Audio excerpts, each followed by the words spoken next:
Skipping. Urgent message. Weisenstein, Porcupine. I guess you're not up and at 'em yet. This is me. And they called me with the message. Alright? Thanks. Bye. Skipping. Urgent message. Trying to get a line to call you. It's been, so problematic for some reason tonight. I can't get a dial tone to call you. So this is my fourth location, and the phone went through. I could have talked earlier because it was right there. So if you haven't gone this week, call me back. Thanks. Bye. Just wanted to say goodnight anyway. Alright,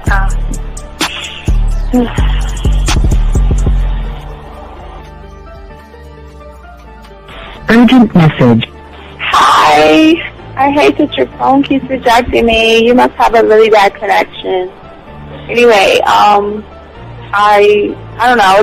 It's 11:42. It's not even late. So if you're not asleep, call me back. All right, bye.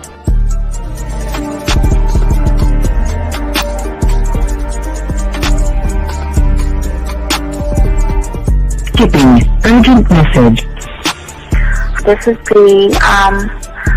Please give me a call when you get this message. It's just not even about being negative right now. It's about sorting out some very serious feelings that I had for you.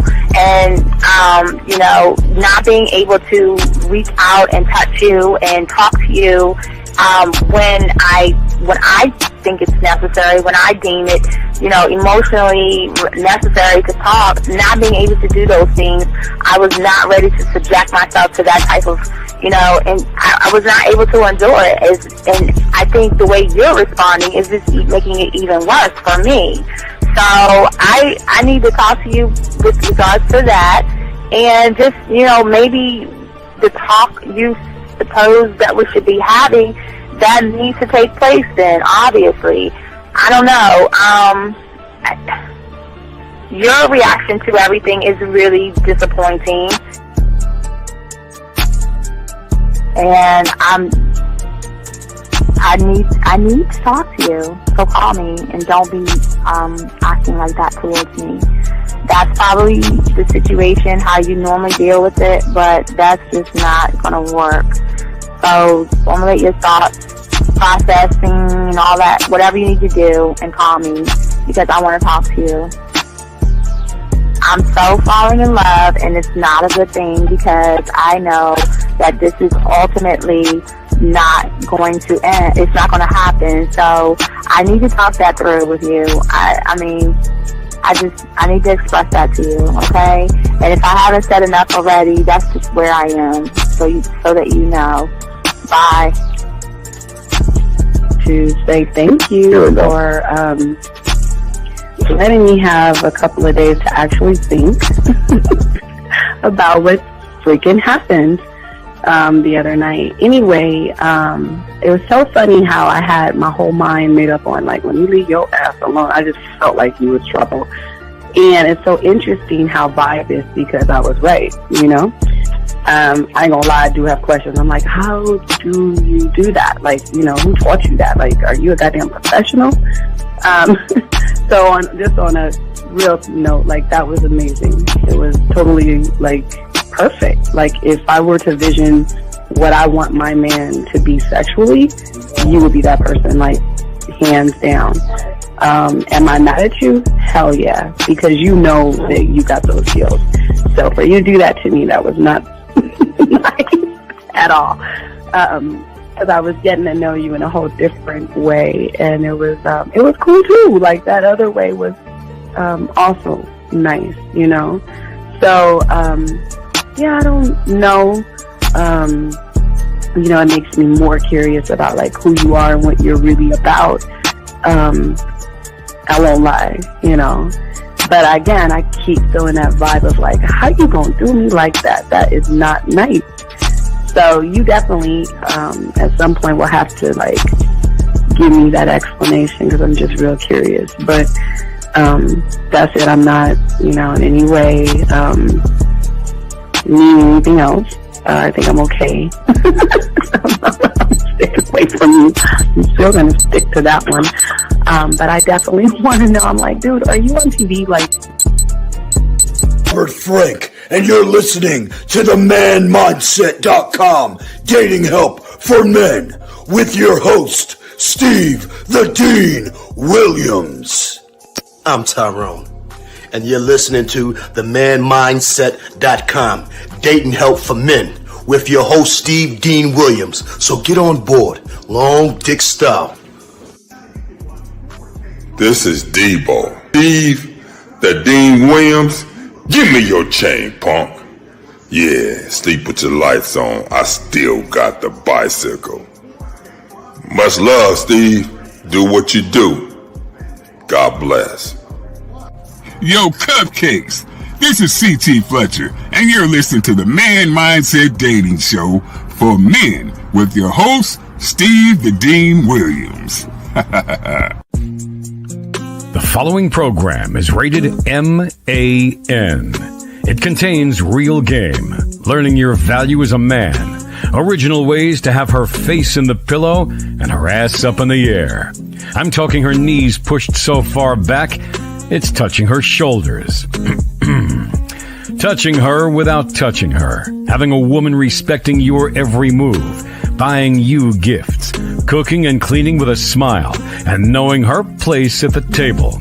So, for all you human males, cupcakes, surface dwellers, and grass-eating lions, viewer discretion is advised. Meaning, if you don't like the truth, then go find a show that helps you cuddle, complain, and cry about women.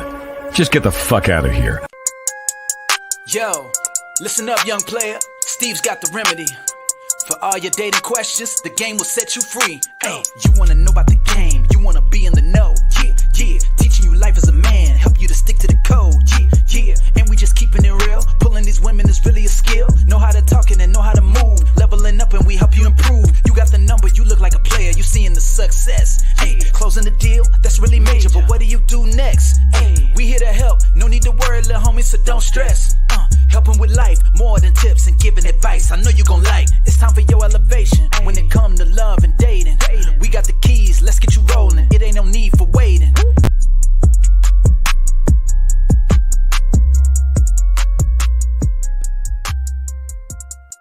All right. We up in here in the building. Dogs out there, all my chat room dogs out there, man. How y'all guys doing, man? We have a great show for y'all today, man. We're here to give y'all the game like no one else is giving y'all, and we're gonna be talking about some changes that you're gonna have for yourself, gentlemen, to be able to unlock the game for you. So what we want you guys to do is we want you guys out here to make sure that you guys ask the proper questions, get your notebooks out, and take notes. This is going to be a great show. Gentlemen, if y'all have questions, go ahead and ask, man. And we're going to get into this game, man. We're going to get into this. And I understand, hey, guys, everything we're going to teach you, everything we're going to talk about is going to make y'all better men in the game. And it's understandable, gentlemen. I say this for all you young men out here. I know you want to change. You just don't know how, okay? But the last thing that I want to do is I don't want you guys to have any kind of regrets or allowing life to pass you by. Because right now, when your mindset right now, everything is average. You're just moving average. Everything you're moving, the thought processes, the way you talk to women, the way you text women, the way you move for yourself is average. And hopefully by the end of this, we can just do something to give your life a shift, because that's what we want to do. We want to kind of shift your life, and I want to shout you guys out, okay? And it's not a thing that we're not going to change you. We got to start with a shift in everything, okay? Because most of you guys will understand, if you don't make these shifts, it's just going to eat you from the inside out. And we don't want that to happen to you guys out there, because I want you guys to be able to begin to challenge yourselves to see if you're willing to do the things that men are able to do. And gentlemen, and that is whatever it takes to become a student of the game, learning the game, and being that man. So if you want that lifestyle, it starts right here. And that's what we're going to be talking about, okay? Because the change which you think about, you know what? It's funny, okay? Change is what, gentlemen, you guys think is achievable, but not possible, okay? And if you're going in this world and in this game like this, okay, I do want to say this, and this is very important, and this is no knock on you. It doesn't matter where you are as far as the money you make. It doesn't matter where you are as far as how your body looks and all this other stuff. I'm telling you, when it comes to women, it comes to the game, potential doesn't mean anything, okay? All right? You never experience life and you'll never experience the game through your potential, gentlemen. The game will always be experienced by the way that you move and the effort that you gentlemen take as men. And there's a difference between the I can do something and I will do something, okay? Lots of people can, and the thing is, and which makes the game so great is that, you know what, only a small percentage would do the necessary things. And all the rewards in the game and all this other stuff will only go to these people out here. Because those that are looking for what we're trying to teach you is trying to let you know is that you can't look for happiness, and you can't try to search for any kind of meaning, especially with a woman, to be happy, okay? The difference between these things, okay, it all lies in the belief that you have for yourself. And please understand that when you have the game and have understanding, you know, you're going to see success. You're going to be I always say you'll be the last one actually to know what success is and what it is about. But let's talk on it. You know what I mean? Let's break it down. See, a lot of you guys do one thing, but you don't do two things that you have to do. Like I said before, we always talk about paper, putting it on paper. We're too busy, right? Get your notebooks out and soak this up. You got a question, put a Q, and we'll be happy to answer your question or call in. But I want to talk to y'all guys out here. Get your notebooks out. This is very important. So many of you guys out here always put things on paper, meaning that a lot of you individuals dream big, and that's fine. It's okay to have dreams. But you know, when I was 9 years old, I didn't dream big. I moved big. And even though I was small, you know, and the thing that led me to the self-discovery of myself through my mentor was I never put it on paper. I mean, I for right now, for you young men, I say, yes, absolutely, put it on paper. But don't keep it on paper. I think that's what the biggest problem a lot of you guys are having is that you're putting things on paper, but you're not moving off the paper, okay? That means that the way you have to think is cool, but it's nothing without moving that way, okay? See, the thing that the game is always going to give you young men are rewards, okay? And these rewards in the game, okay, see, you can't cheat the game. You can't manipulate the game or anything like that. But when you are a actual student of the game is going to reward those exclusive. It's like the game, that's what I always tell you guys, it's an exclusive club of guys. Everybody can't get in this club, but it doesn't mean you can't. We'll talk about that.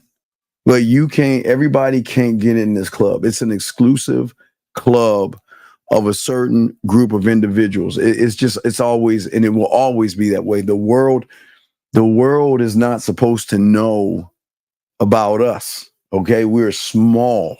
We have to be small. People are not supposed to know, because the rules of how the game works is it's got to be an exclusivity there. Let's see, sir, anybody can master it, but if you pay attention, sir, you'll learn the steps and the processes that one needs to take. And in this thing, the game will always be reserved for those individuals out there that dare to not just dream, but to do the things that they dream about doing without making that dream about women. You can't achieve in this game. The moment you have made it about women, you cannot be a part of this club, because this club has nothing to do with women. Okay? It's about the skills that you develop on your own. Okay? Because honestly, guys, and it's no knock on your parents or anything, how you learned. Your parents, your teachers, society in general, okay? You got to understand, man, they didn't dream big. And it's no knock on your parents. Your parents' dreams are their dreams. Your teachers' dreams are their dreams. Your pastor's dreams were their dreams. Everything in society, everybody has dreams that are on paper, but most do not move and put those dreams to action. Okay? Because there's something about, if you not only dream, but create the fire inside of you, and it's something that they don't have. And it doesn't make them bad people. Y'all have to understand, it doesn't, just because people, and we'll talk about that because it's very important to understand, but a lot of people won't understand you. You're not going to be understood. Listen to what I'm saying. See, most of you guys that are here right now, you believe in yourself, and you're going to be around people, okay? You're going to be around people. And I know a lot of y'all probably have this right now. You're going to talk to some of your friends online. You're going to talk to some of your friends at the bar. You're going to hang out with some of your buddies or whatever. And you're going to tell them that, you know what? You know, I want to do something for myself, whatever it is, fill in the blank. Whatever it is. I want to be a better man. I want to get better at women. I want to actually work on myself. And no, I don't need to go to the gym and all that other stuff. I'm actually going to work on my mindset. And I'm telling each and every one of you guys out here that they're going to laugh at you. They're going to laugh at you. That's one thing they're going to do. They're going to laugh at you because their understanding of reality does not allow them to dream that kind of a dream that you have for yourself. This is why I always tell you, one thought, one mind, one way. We can't go around telling other people our dreams and ambitions, because unfortunately, think about this, gentlemen. How many times have you told somebody about something you believed in, something you dreamed in, and something that you wanted to do, right? For only them to tell you it's not achievable. Oh, you can't do that. That can't happen. You can't do that. Even if it's getting, even it's getting, I want to get some women. Oh, you can't do that. I mean, did you listen to the last video on YouTube about the hypergamous nature of women and how terrible that you can't do that? How many times have you tried to tell somebody, just someone you thought that you could trust, what was on your mind? You know what? This is what I want to do. And it's not just your dream. If you want to start a business, if you want to get another job, if you just want to do something different, and you go to somebody, you say to them that, you know what, I just want to do something different, right? I just want to do something different. And these people out there start to laugh at you. They'll either laugh at you, or they'll try to tear your dreams down. And you never understood why. I'm going to tell you why today. The reason they do that is not because they don't like you. It's not because, and it could be a little jealousy, but I don't think they're jealous of you. It's just from their perspective, gentlemen. Their reality, not your reality. That's why we always talk about one being one of one. Your reality will never fit into somebody else's dream. So when you share your dream from your reality, what happens is that anybody else outside of you, they're going to try to tear that dream down. And it's not that it's not that they're doing it to be mean. I'm not saying some won't do it to be mean. Some will have a crab in a bucket mentality, and some will want to hold you back. But that's not the case in all this.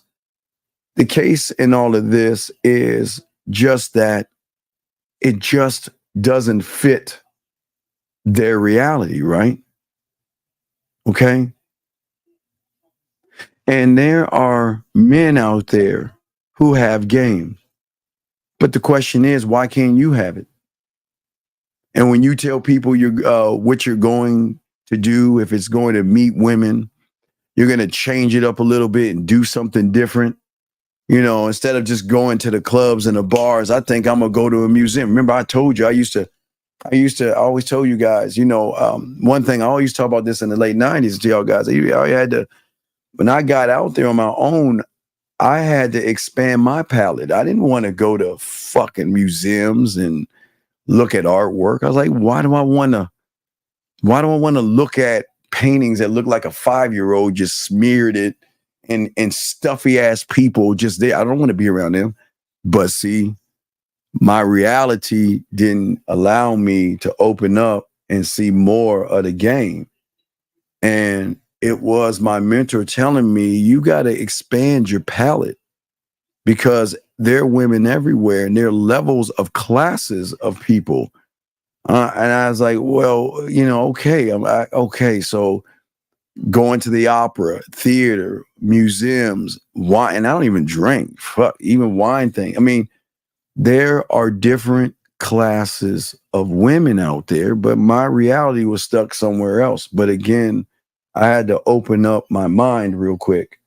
Here we go. Question right here. He's asking, how do you consistently override that negative voice in your head? Well, this is what we're talking about here. And and it's going to be in here. Good question, sir. But here's the craziest thing that I think you should do that's going to fuck you up. Okay. And whenever you hear something negative in your mind, agree with it. Agree with it and just do it. Whenever you feel that you can't, whenever you see something that you want to talk to and you tell yourself, and it's actually not you telling yourself, but your mind telling you, just do it. Okay. But what I'm saying to, and that's a good question. Guys, you got a question, put a Q, got you. But what I'm saying to you guys out here is that most people don't understand why not you? People are not understanding what you are. Only you understand yourself. And when you tell people you want to do something, which I tell you that I think you should stop doing, but if you want to share that with someone, please understand that whatever you share with somebody else will not fit their reality because their reality is already set in stone, gentlemen. And it's not bad. It's like you telling your father, your mother, your pastor, your teachers or friends or anything like that. You have to understand in this game, people are just stuck in the way that they see the world, and that's their reality. So if they can't imagine because they're on a cliff, remember I told you they're just on a cliff, but you're saying that I want to go beyond that cliff. They can't see beyond that point. So what they're going to do is they're going to tell you can't do it or anything like that, okay? They're going to tell you it's impossible, okay? And the only reason they're going to tell you it's impossible, and there's no knock on them, is because they never got off their asses and see the possibilities. And that's what I say for all you young men is to see, welcome, and recognize the possibilities.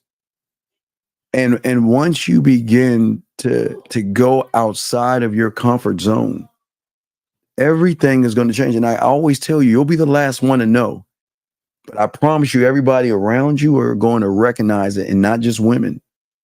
They're gonna ask you, is it your clothes, your haircut, is it your cologne? There's just something different about you, because for the first time you're stepping not only outside of your reality, but you're stepping out of their perception of you. Remember, everybody that you see will always have a perception of you, especially when you don't even have one to yourself. So you will allow someone else's perception to actually guide you. Okay. And like I said, once you go beyond that point, they're going to look at you really strange. Okay. And they'll say that you changed and all this other stuff. They'll recognize things inside of you, gentlemen. Okay. And if there's one thing they always say that you can change about yourself, what would it be, and what would it be like? But it's not what would it be, but why are you changing it? I wanted to be a student of the game, not for women. Women was not the thing. It was realizing, again, I was wrong. I was 9 years old. I thought it was about women. I was wrong. Okay. I was wrong, and I was corrected. But I realized that there was something in the sauce that I didn't even know about that changed my reality, changed my perception, and changed everything that I saw. And it can happen for you. You're going to be an outsider, and that's what you're supposed to be. The greatest problem a lot of you young men have right now is that, unfortunately, you're a part of something. Being a part of something, you have to think like everybody else in that thing. And whatever that thing is that you're a part of, you cannot rock the boat by thinking outside thoughts. You must think like whoever is running that thing that you are in and moving in. You are not allowed to have a free thought, gentlemen. And that's why we always tell you what's important is that you just don't put it on paper, gentlemen. You actually have to move big in this game. But to move big, to have understanding and work for yourself, see, people think that, okay, well, I just have to change. I just want to change. December 31st, I just want to change. But let me explain something to you about change. In this game, you're going to change over and over, and it's not just a change. See, what happens is when someone wants to change and they change for a little while, they always snap back to their original form, because that change was a false perception or a false change for something that, again, a lot of guys say, well, I want to change so I can get better with women. And they may start to change in a little bit, but they will always come back, because you can't actually cheat the game that way, gentlemen. You see what I'm saying? And what I'm saying to all you guys, listen, not everything is going to work out for you guys for right now. And that's cool. Few things are going to work out for you, okay? But this is what changes your mindset is going to allow you to do. See, you just don't stop just because it doesn't work out one time. You're going to make a little bit of progress, and you're going to take one step forward. But instead of taking 2 steps back when things don't work, you stay still and keep moving forward, making progress. And things are going to begin to click, but it's not going to click right off the bat. And the more things that click for you, the better you are at this really distinguishing what is going to work versus what's not going to work. And what's going to happen is weird, because everything then is going to expand. Right now, your world you're a prisoner in your world. So your world is not going to actually expand the way you want it to. And for a lot of you guys, it looks like for all the planets to align for you and stuff like that. And for many of you guys, all you have to do is just understand and learn not the combinations of the world, but the combinations of oneself.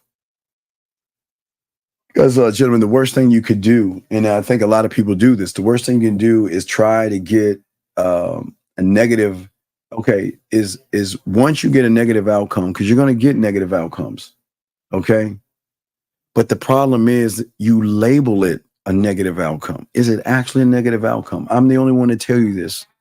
Gentlemen, you will never fail at talking to a woman.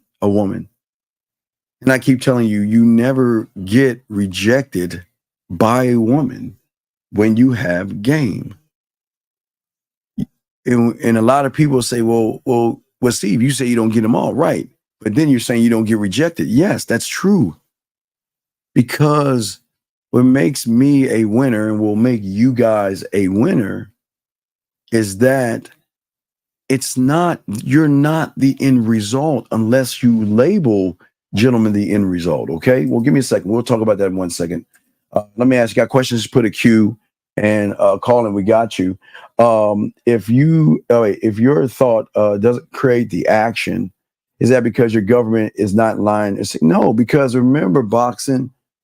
That's what I'm saying, dog. You got to be laced in this stuff, man. The government, your government, is up there with the board of directors, and the reason why it's not working out for a lot of people, boxing, is because you're really being disingenuous to yourself. You're trying to have a conversation with yourself. You're saying, "Trust me." Okay, listen. Okay, this is okay. I want to trust. I want you, like you're looking in the mirror. I want you to trust me. And you're buying and say, okay, we're going to trust you. So we're going to make this pact. Next time you see a woman, you're going to talk to her. Because if you can do that, I can trust you and I can work with you. But you're lying to yourself by creating these false narratives on paper. See, you write on paper that I want to talk to a woman.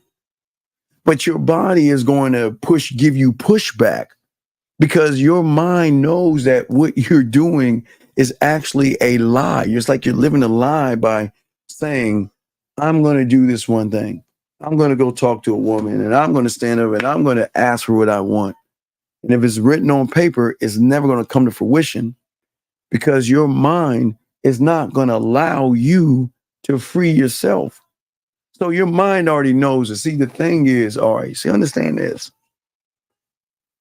Your mind, who is your greatest enemy, knows you better than yourself. It knows what you actually are, even if you're lying to yourself. So if you say, boxing, that I'm going to do whatever it is, I'm going to talk to a woman, I'm going to ask for some sex, I'm going to ask for the date, I'm going to do whatever it is I want to do. The reason it doesn't work out because your mind knows it's on paper. Now, to supersede that point, okay? Like if you're here at A, your mind is B, and then the new you is C. That B is like this long, like this huge ass wall that you've got to leap over, and your mind is never going to let you get to the C because your mind realizes from the B that you're not really serious about it because you're not putting in the work to prove that you want to get to the C, if that makes any sense. See, when the mind recognizes that you're learning the game and the mind recognizes that you're a student of the game and you're soaking up the information and stuff like that, it is at that point the mind realizes I have no say-so and I can't, listen, I just got to sit the fuck back and just watch what happens. Let's watch this. The way a lot of people watch the show, the same way the mind observes, the mind will sit back. Gentlemen, listen what I'm saying. When you actually are moving one thought, one mind, one way, that means on paper and action as one, your mind can only do this.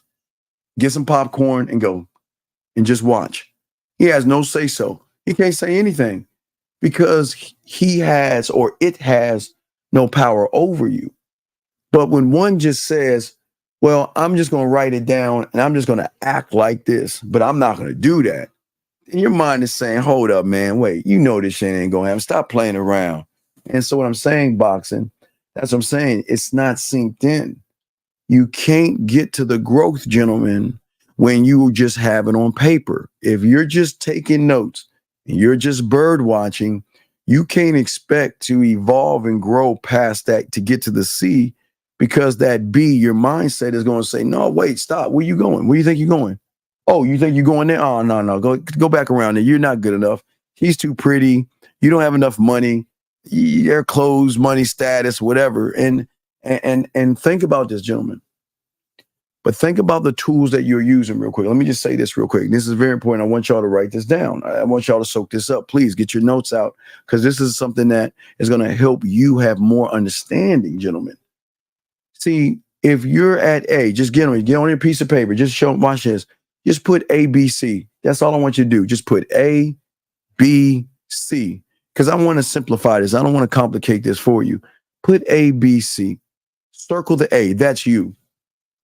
B is going to be your mind. And C is going to be the new you to self-discovery. Okay? How can one get past the B when one is tying down chains to himself? See, you cannot get to self-discovery when you're watching the red pill, you're watching the manosphere, because if you think about it, you're not actually focusing on you. You're focusing on what's outside of you. And so your B, your mind is saying, hey, keep watching that. That's really interesting. Hey, that's really interesting. Keep watching. Wow, look at that. See that? Wow. Hey, look, Riz. Wow, they got something new. Handsome Man game.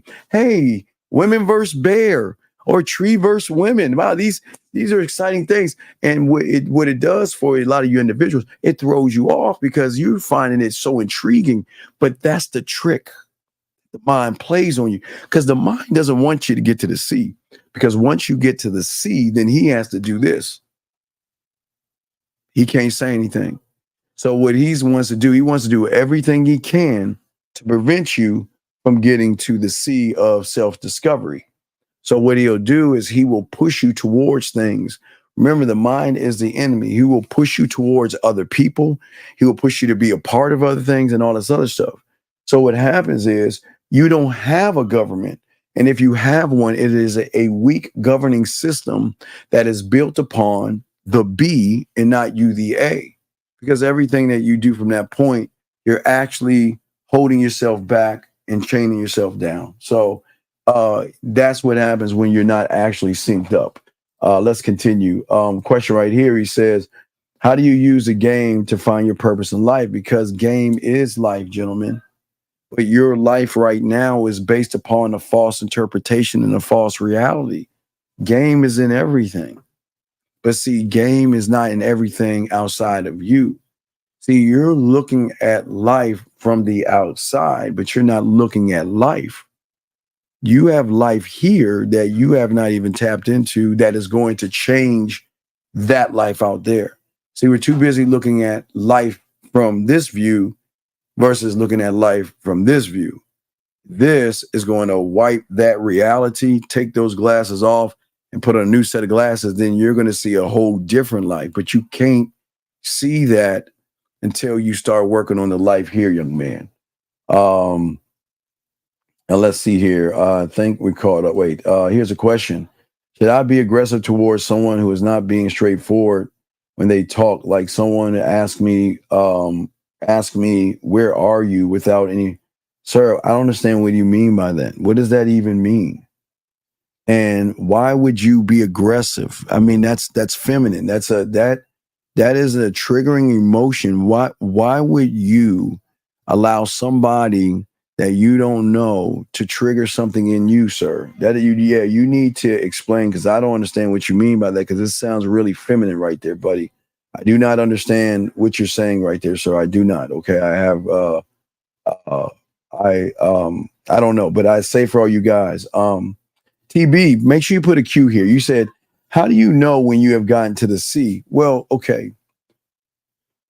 You know when you've got to the C when you have cut off the red pill, you cut off the manosphere, and you stop following the herd. But it's not just that easy. Okay, the C is the hardest things, because if you look at it, it's kind of like a Christmas story, like the ghost. Bob Cratchit, I think it is, when he had all those chains on him. every time you watch something that teaches you things outside of yourself, you're holding yourself back or digging yourself in a deeper hole. And most of you guys, your hole is as big as the Grand Canyon. So one cannot get out of said hole right off the bat. It's a process because one has to actually unlearn what he has learned and things like that. But as I was saying to all you guys out here, for many of you guys out there, the change is always going to happen over and over again. And everything is not going to work for you, okay? But as I said before, what I was saying about rejection that no one's ever told you about is that the only reason you get rejected is because you placed a label or judgment on what the woman is freely doing. Because she has a boyfriend, because she is married, because she is not interested, she is allowed to say what she wants to say. That's not a rejection. That is just her making a decision. Do you see what I'm saying? It's her making a decision. And her decision that she makes has nothing to do with how you present yourself. See, it's the presentation that you have and the way you present yourself to a woman, and that's all you can do.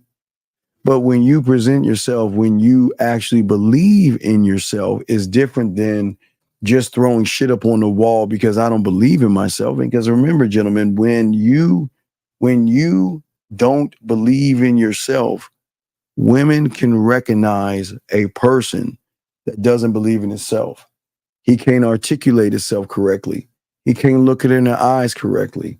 He talks about a bunch of shit that has nothing to do with anything. So women can recognize somebody that does that. And what happens is that a lot of you guys, you have these negative outcomes and things like that. And that doesn't make you a bad person. It's just a negative outcome.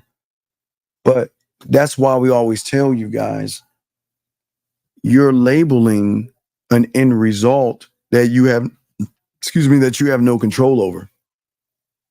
You have, listen, I will tell you again, you have no control over the determination or what a woman decides she wants to do when you have game, because you want to give her the free will to make a decision for the first time based off of truth and allow her to say yes, no.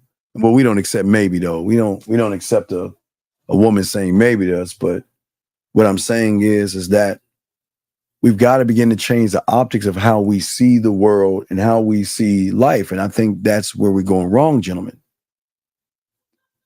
You look at a woman and you automatically assume that she's going to reject you. But how can she reject you? All we can do is present ourselves. But don't we do that every time we go to a fast food restaurant? Go into, I'll give you an example. Let me think of something. You know, McDonald's ice cream machine's been fucked up since 1975 or some shit like that, right? So you go to McDonald's and present yourself. I'd like to have a sundae. That's the presentation. After that point, there is nothing else that you can say or do. What happens after that point is none of your business. It has nothing to do with your self-worth. It has nothing to do with your self-image. It has nothing to do with you. It is this. Okay, I presented myself and I put myself out there. This is what I want. This is who I am, basically, right? Okay. And then by doing that, okay, and by doing that, then that woman right there says that, you know what? No, I'm not interested, or the thing is not working, or somebody's always told you that, you know, you've always been turned down. See, you've always been somewhere where you've asked for something and the person across the counter said, we're either out of it or it's not working. And just like that, you just either find something else or you go to another place to get that something else, and you just don't care. So you're not actually being rejected. But because you put the label on women because of ego and self-importance, you feel that the woman is going to determine your self-worth by what she says, by how you are. But remember, gentlemen, as I said to all you guys, it's always going to come down to presentation. How do I present myself to a woman? It's always going to come down to that, the presentation, okay? And that's what is so important in all of this. And guys, again, if you have a question, please put a Q. We'll answer your questions. But what I'm saying to you guys is that the thing that we do here is I'm not trying to change you. That's not my job. And I'm not trying to get you to be like us. That's not my job. My job is to get you to see the world differently through your optics and through your reality, and realize that what you see right now is not actually the reality you should be in, especially when you are not a student of the game. See, beauty is always going to be in the eye of the person who chooses to see it, okay? And create beauty out of what they have, okay? Everything is relative, gentlemen, okay? So what that means is that whatever matters to you, you're going to start comparing yourself. And it shows the thirst, desperation, and desired outcome when you look at a stranger. You let a complete stranger, someone you've never met before, hold so much power over you. You don't know anything about that woman.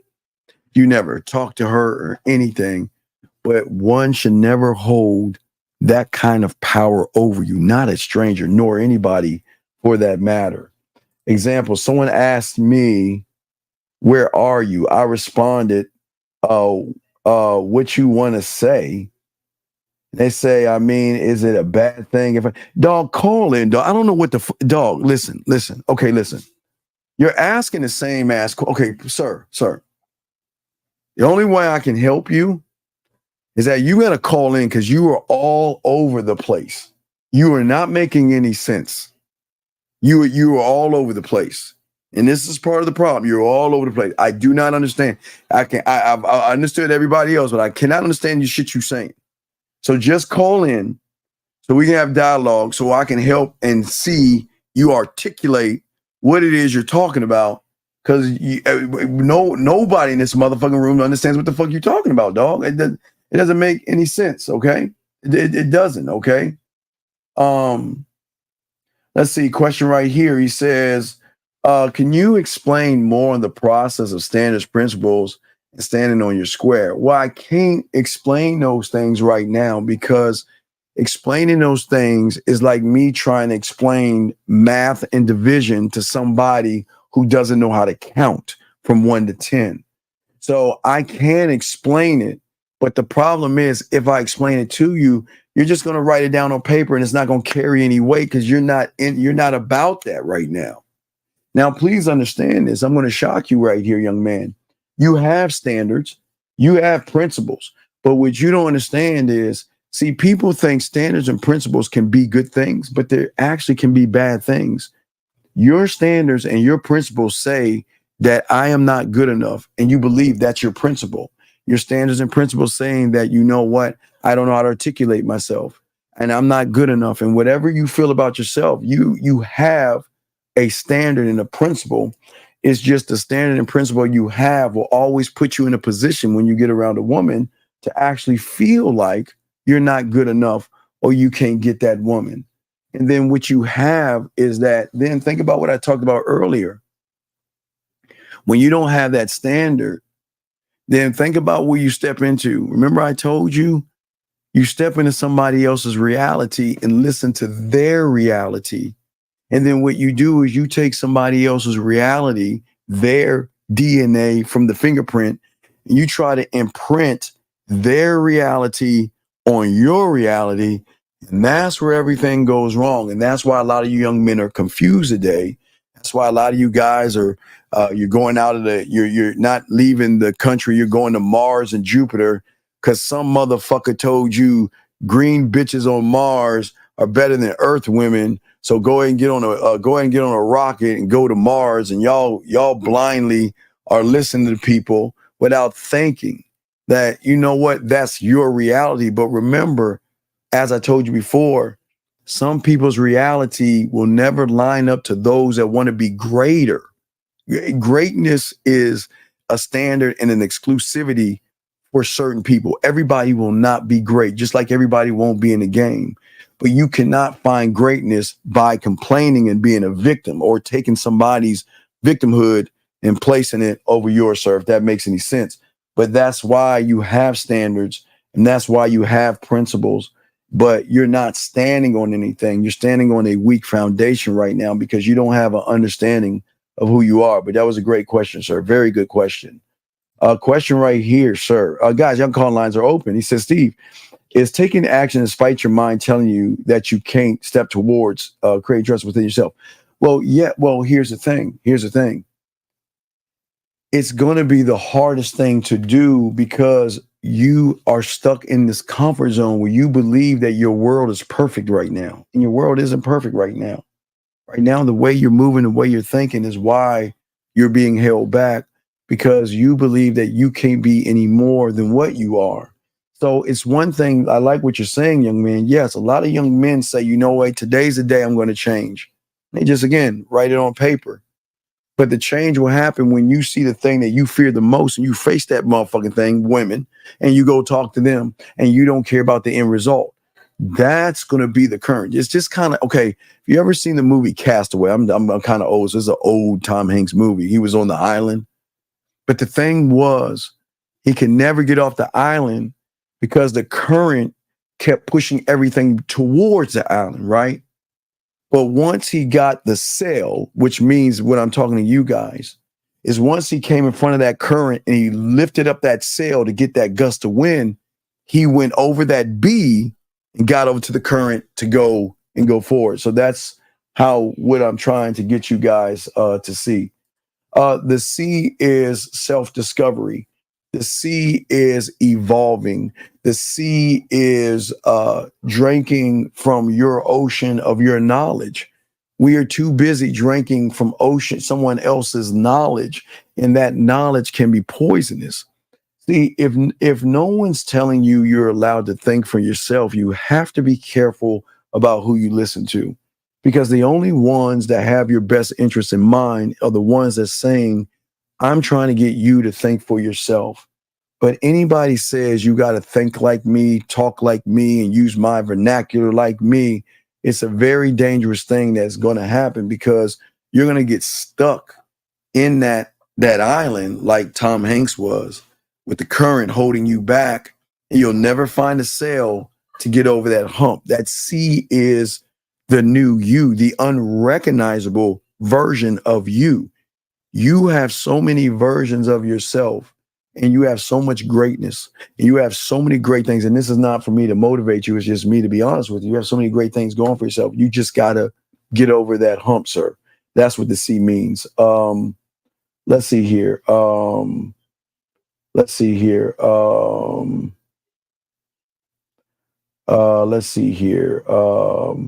Well, sir, it's not how do I become a man, sir. It's not how do I become a man. How do I find myself to self-discover what a man is? You're saying, what you're asking is, well, how do I learn trigonometry? Or how can I be an open heart surgeon? How can I fly an airplane? You cannot, that's the wrong question to ask. And that's the mind tricking you to realize, see how hard it is? Don't do it. Let me just take care of you. You're too busy looking at an end result versus taking the first step, gentlemen. And that's why it's going to be hard for you to even understand what a man is. Okay. Do the standards and principles tie in with the desired outcome? No. See, when you have the right standards and principles, you will become an outcome, but you will become both things. Now, listen to what I'm saying. Right now, the worst thing you're doing, you're a desired outcome. That means you're desiring women, okay? Which is cool. I'm glad that, but that's hurting you. When you have standards and principles, you become an outcome and also a desired outcome. Let me explain. You become an outcome because at that point, you're starting to learn who you are. The reason why you become a desired outcome is because the love that you have for yourself. You desire you. See, so many of you guys, see, you desire women and you put women above you, but when you have game, you desire, love, admire, you're obsessed. I'm talking with you. Remember, I always joke with you guys and always tell you that I used to say this back in the late 90s when I was teaching this shit. I always say, I love myself so much. I sometimes want to go to the police station and put a restraining order out on myself because all I do is follow myself, stalk me, and all that stuff. I know it's kind of crazy, but that's the desire of desiring. The desired outcome should never be from anything outside of yourself. The desired outcome should have the desire and the love for myself, but also the desire to want to be more than what I am today. So you will then, from the desired outcome internally, you will then become an outcome outside, which will draw in a desired outcome from the woman. See, when you have the desired outcome from the woman, then she has the outcome. She holds the power. And when she holds the power, there is no desire in somebody that desires me when she looks in the mirror all the day and say, I'm just ugly, I'm fat, I'm getting old, I got a wrinkle here, and I'm just this. But yet this guy wants me. He's full of it, right? Versus someone that says, wow, when I'm with you, I feel this thing and I desire to be with you. So if you're going to have a desired outcome, you want to have it for self. And that's where the game comes in at. It's desiring me. That's why I tell you, you should never tell a woman she's beautiful, sexy, or attractive, because that you're taking it away from you. See, when you give it out, that means you don't feel that way about yourself. You're just throwing these things. Oh, I see a fine looking woman. Yeah, she can be appeasing to the eyes, but that's all. So what? Just because it looks good doesn't mean, gentlemen, it drives good. But that's a great question, sir. Guys, lines are open. I would like these questions. What does it mean to be successful, and how do I pursue something without exactly knowing what to do in the sea of people? Well, what I'm saying is, young man, is that you're too busy looking at everybody else and looking at everybody else's reality. What I'm saying is that you have got to be able to change the optics of how you see things, okay? That's what I keep trying to tell you guys, okay? This is the problem, okay, for so many of you guys out here, okay? Okay? Most of you guys, look, okay, listen. Most of you feel like you've got a very fucked up and shitty life, right? Because you've never met anyone, okay? And anyone to show you that you are better. So your mind cannot process just how shitty other people's lives are. And what I always tell you, and I've always tell you, is that there are people who would give anything to have your life right now. I know y'all guys saying, what do you mean my life right now? Well, there are people who can't see who wish they had your eyes, because if they had your eyes, they would go out into the world and discover things. If they had your arms, your legs, or be able to roll out of bed, walk, drive, brush their teeth, and do the basic things that you just don't really care about, people have problems and you have a lot of good things, okay? But what I'm saying to you right here doesn't mean that you should stop growing and everything, okay? What I'm saying to many of you guys out here, that you're looking at success through the eyes of someone else, DN. What I'm saying as far as the game is that you should look towards yourself to find what you need to find for yourself. It's discovering yourself, sir. That's how it works, okay? You say, but you can learn from someone's experience. No, you can't. Okay, listen. It's one thing to learn from experience, but it's another thing to say that experience is the end all be all. Listen to what I'm saying. Okay, so a blue bitch on Pluto dogged me out. But see, your problem is that you're looking at the person's experience versus looking at the first domino of the individual, and not ask yourself the question that, wait a second, he dogged him out. That's the end result. But why don't we take a moment? See, this is where the game comes in. Why don't we take a moment to look at that person's life? Okay. And I can tell he can't lead by example. I can tell he has no social skills. I can tell he is not transparent. I can tell he lied, manipulated, or deceived. So is your experience actually something I really want to be a part of? Because when you have game, it goes like to Thundercat. It's sight beyond sight. See, when you are blinded, you're just going to you learn from experience, but you're learning from someone's negative experience. Oh my God, she dogged me out, and see, she's going to do that to you. So what you should do is get on a rocket and don't go to Mars. You need to go to Jupiter, because the orange bitches on Jupiter are better than the purple bitches on Mars, and they will treat you better because of my experience. And then when you are blinded, you're going to follow somebody's thing without even questioning, who is this motherfucker talking? Wait a second. Let me take a moment and break down and dissect something. Wait a second. Men don't complain about women. Men don't push negativity. So something. See, that's when the game comes to something. There's something wrong here. But yet, when you are caught into someone else's reality, you're just gonna follow his weak ass experiences, and you're gonna make it your life, your world, and your experience. So you got to remember, negative experiences are different than motherfuckers that's teaching you how to be positive about yourself.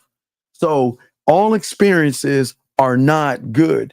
Just because somebody got dogged out by a woman doesn't mean him telling you about that woman means that you're going to meet at women like that all the time. What you're going to do when you have game is you're going to break down that whole thing into its parts and start to recognize certain behaviors and start to ask questions. Okay, well, wait a second. What did y'all do when you had your first argument? Matter of fact, when you first met her, what'd you say to her? Oh, you told her you was beautiful? Why'd you do that? What'd you do? Did you take her out to dinner? Wait, why'd you spend money on her? Why were you kissing her ass? And when she disrespect you, why was you around? See, people don't think about that. They'll automatically assume that just because it's an experience, it can actually help you, where there are a lot of experiences from the red pill and the manosphere that do more damage to young men than good, sir. But I appreciate the question. She says, she says what to do out there when I told her to come see me. What should I say? She says what to do out there. What are you talking about? What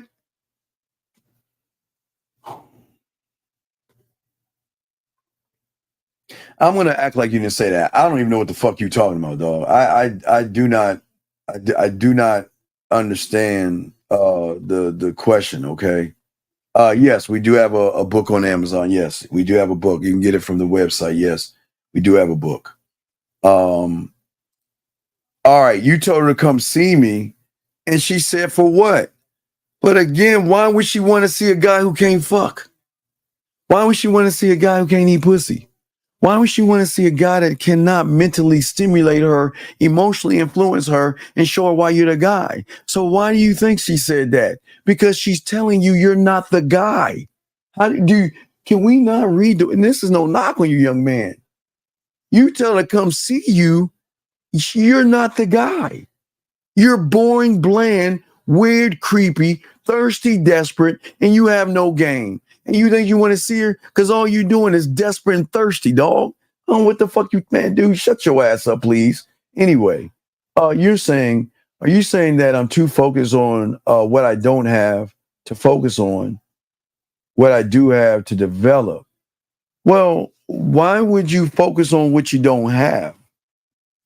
I mean, if you focus on what you don't have, how you gonna get it? I mean, y'all guys are focusing on things outside of yourself when you can focus on what you have here. You focus on this. You don't focus on outside yourself. So no, you're definitely focusing on the wrong thing, sir. Definitely focusing on the wrong thing. Cody says, so the game is a thought process that you have and the analysis that you thought process shift your perception on level of unrecognizing. That is a small pebble on the tip of the needle, sir. But yes, it is that, but so much more. But yes, you're in the right direction, but it's so much more. It's so many layers, dog. But yes, that is it. But again, on paper, it doesn't. That's why I'm saying I got to be careful, because I don't want to say, well, what you're saying is correct. It is correct, but you don't understand it. Yes, you're writing it down on paper, but it carries no weight if you don't have understanding of it. So yes, it is, but that's a little pebble on the tip of a needle for you, because it's on paper right now. So you don't even, you're saying the words, but you don't understand what it is you're saying, sir. You're just, again, when people, you're taking good notes, young man, but you're just writing it on paper. It's just paper on paper. So it's not carrying the weight of when you actually embody it. Because once you embody it, man, the shit you write on paper, you'll be like, oh man, oh man, oh shit, I thought this was it, but this is just the beginning. So yes, young man, it is that, but you're writing it on paper, buddy. You're writing it on paper. Let's see here. Well, sir, let me say something. We're not here. Listen, we're here to help, okay? And I say this with kindness and respect. If you want to come in here with your racist ass thoughts, thinking all black people look alike and saying some sidebar bitch ass shit, then get your fucking ass out the room. It's that simple. These young men here who I'm proud of, they want to learn. And we don't want anybody bitch ass in here disrupting us. So if your fucking ass is in here disrupting us, take your bitch ass on, get your bitch ass away. Or shut the fuck up and do what these young men are doing. Ask proper questions and soak up what you're learning, because you're not going to hear this anywhere else. Or fuck off. And that's bottom line. That's why they're doing that shit to your punk ass. I'm sorry, gentlemen. I apologize, man. I'm trying to help y'all, but I appreciate the mods, man. We're trying to learn here. So you're just pulling yourself in the direction you want to go. Well, yeah. Well, you're pulling yourself in the direction you only know, not go, but the only direction you know. But the direction you're going in is not just because you're going in a direction doesn't mean you're going in the right direction. Okay. But that's a very good question, sir. Very good question. Okay. So, but as I was saying before to you guys out here, as I say for all you guys have the opportunity. Okay. And it's just shifting your reality by shifting the optics. Okay. See, the first thing we've got to stop doing is get rid of the victim mentality. Okay. And listen, I'm not saying there are bad women out there. There are gold diggers out there. There's ain't shit women out there. There are racist people out there that's not going to like you for the color of your skin. They're not going to like you for the the things that you have. They're going to be a lot of everything out there. But when you are game to fuck up, you don't give a, hey, look, whatever people feel about you, think about you. If they hate you for the color of your skin, they hate you for what you're doing, that's their choice, excuse me, and their business. So we cannot see, when you allow someone who has hatred or racist towards you or saying something, and you allow them to affect you, you're actually giving them power over you. But what you guys don't understand, let me explain something to you about racist people, depending on what color you are. You don't understand the power you have over someone that actually hates you for the color of your skin or who you are. You want to know why? Because they're looking at you and there's something about you that's drawing something out of them. That's power right there. So when people don't like you for what you are and people want to talk shit about you for what you do, let them talk, because you got it. Look, if you don't have haters, you're not doing something right. If everybody loves you, there's something wrong. You don't want to be liked by everyone. That's part of being the villain and all this stuff, dog. It's part of being the villain. But let us continue, guys. Lines over if you got a question. So here we go. So one thing that we've got to do is we actually have to change the elevator that we are on. The elevator, okay? So many of you guys, in some point of your life, you got into the wrong elevator, okay? All right? And that elevator that you are on right now is going down when you should be going up. Somewhere in your life, you had a bad relationship, got mad at the woman, and found the red pill. Somewhere along your life, you couldn't get women in high school, and you found the manosphere. And you felt like, wow, these people understand me. So let me get into this elevator. And that elevator has been bringing you down ever since, and you just don't realize it. Versus, listen, okay, you had problems in high school. So fucking what? Get in this elevator and keep rising. Okay, guess what? You had a bad relationship. So fucking what? Get in this elevator and learn yourself and keep rising. See, the rising of the elevator is when you are connected to yourself. But that's what we always try to tell you, the connection with yourself, one thought, one mind, one way. But when you're connected with somebody else's thoughts, it's always going to drag you down because you're trying to be somebody else versus yourself. Question right here. When you say embody the game, what does that mean? And how do I do so? I want to understand. Well, you can't do. Okay. Again, you don't.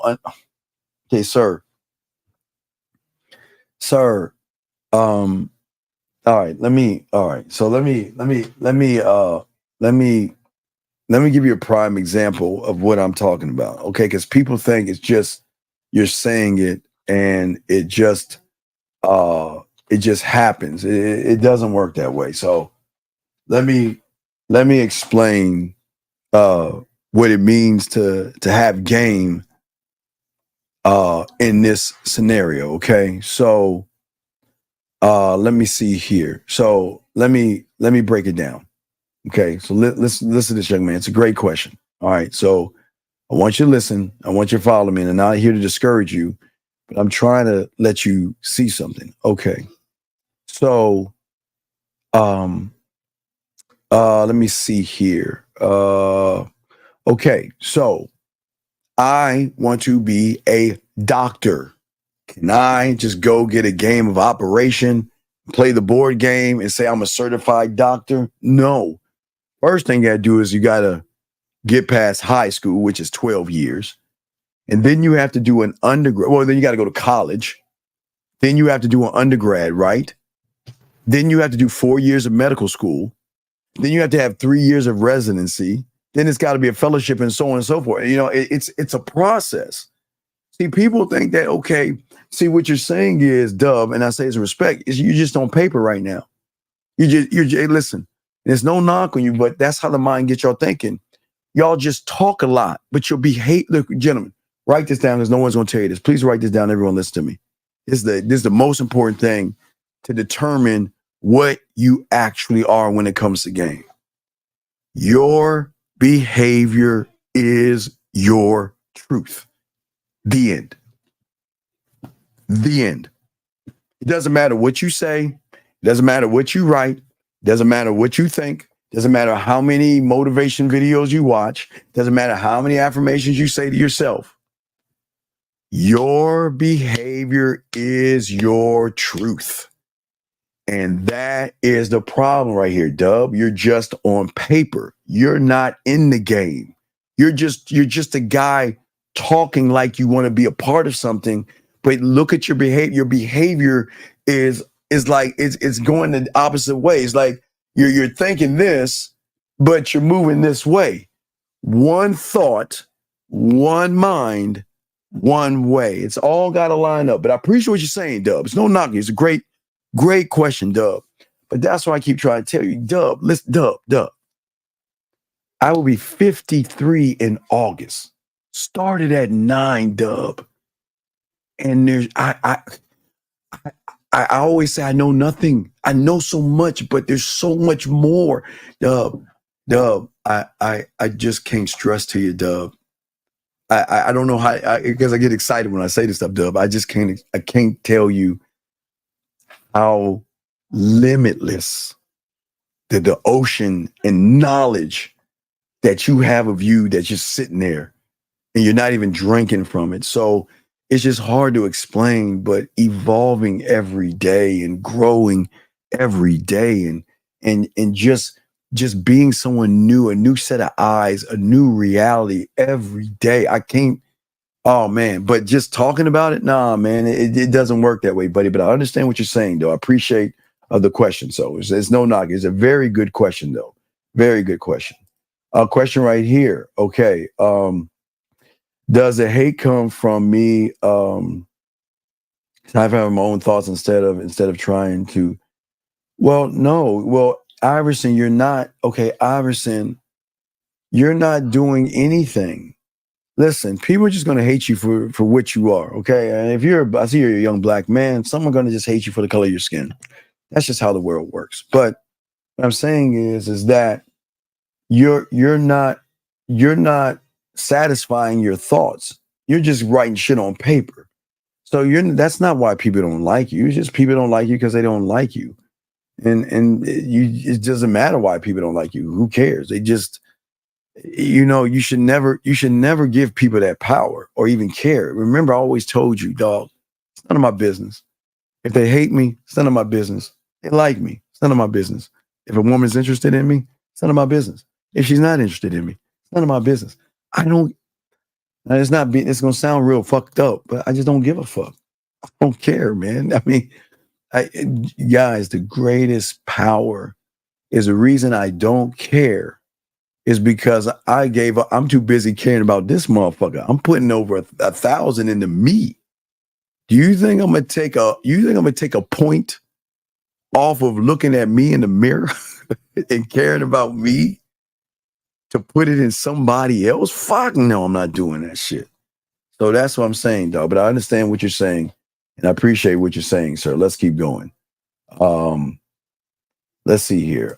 Question right here. What are your thoughts on carry yourself like Roy? No, that's on paper. Young man, that's on paper.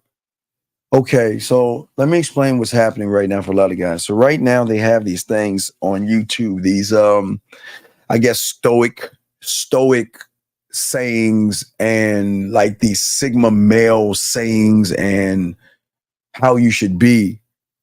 Gentlemen, you talk about it or you be about it. If all you doing is talking about it or listen to somebody talk about it, and all you're doing is saying yes, but then when the time comes to be about it and you ain't doing that, then you just have it on paper. That's why it doesn't carry the weight, because believe me, it feels good to hear positivity. It feels good to hear motivational things. It feels good. But then what does it matter if when you're in front of a woman or in front of something, well, hopefully a woman for you guys, and you don't know how to move and think, what does all that other shit matter? What does it matter if you watch a motivation and someone's sweating and climbing a mountain, and then you hear all this positivity and they got the music in the background fucking with your feelings and all this other shit, and you like, yeah, today's gonna be my day. Then you go out there and see a woman like, oh man, I ain't gonna do that. Right? So then what you do is you take steps back because you feel lesser. You know what I mean? You feel good, but then you question your own self. It's like, well, if I feel this good, then why didn't it work for me? Versus looking at that motherfucking man in the mirror and say, you know what?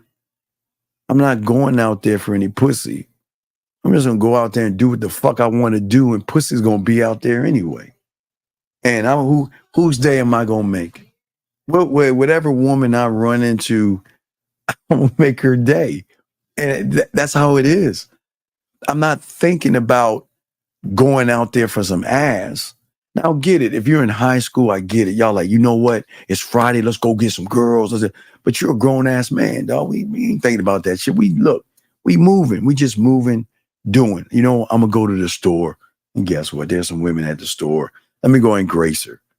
You go to the mall, look at some shoes or something. You know, I'm gonna look at some mall, give me some. Hey, look, there's a woman at the food court. Let me go ahead and holler at her. You see, that's how it works. So,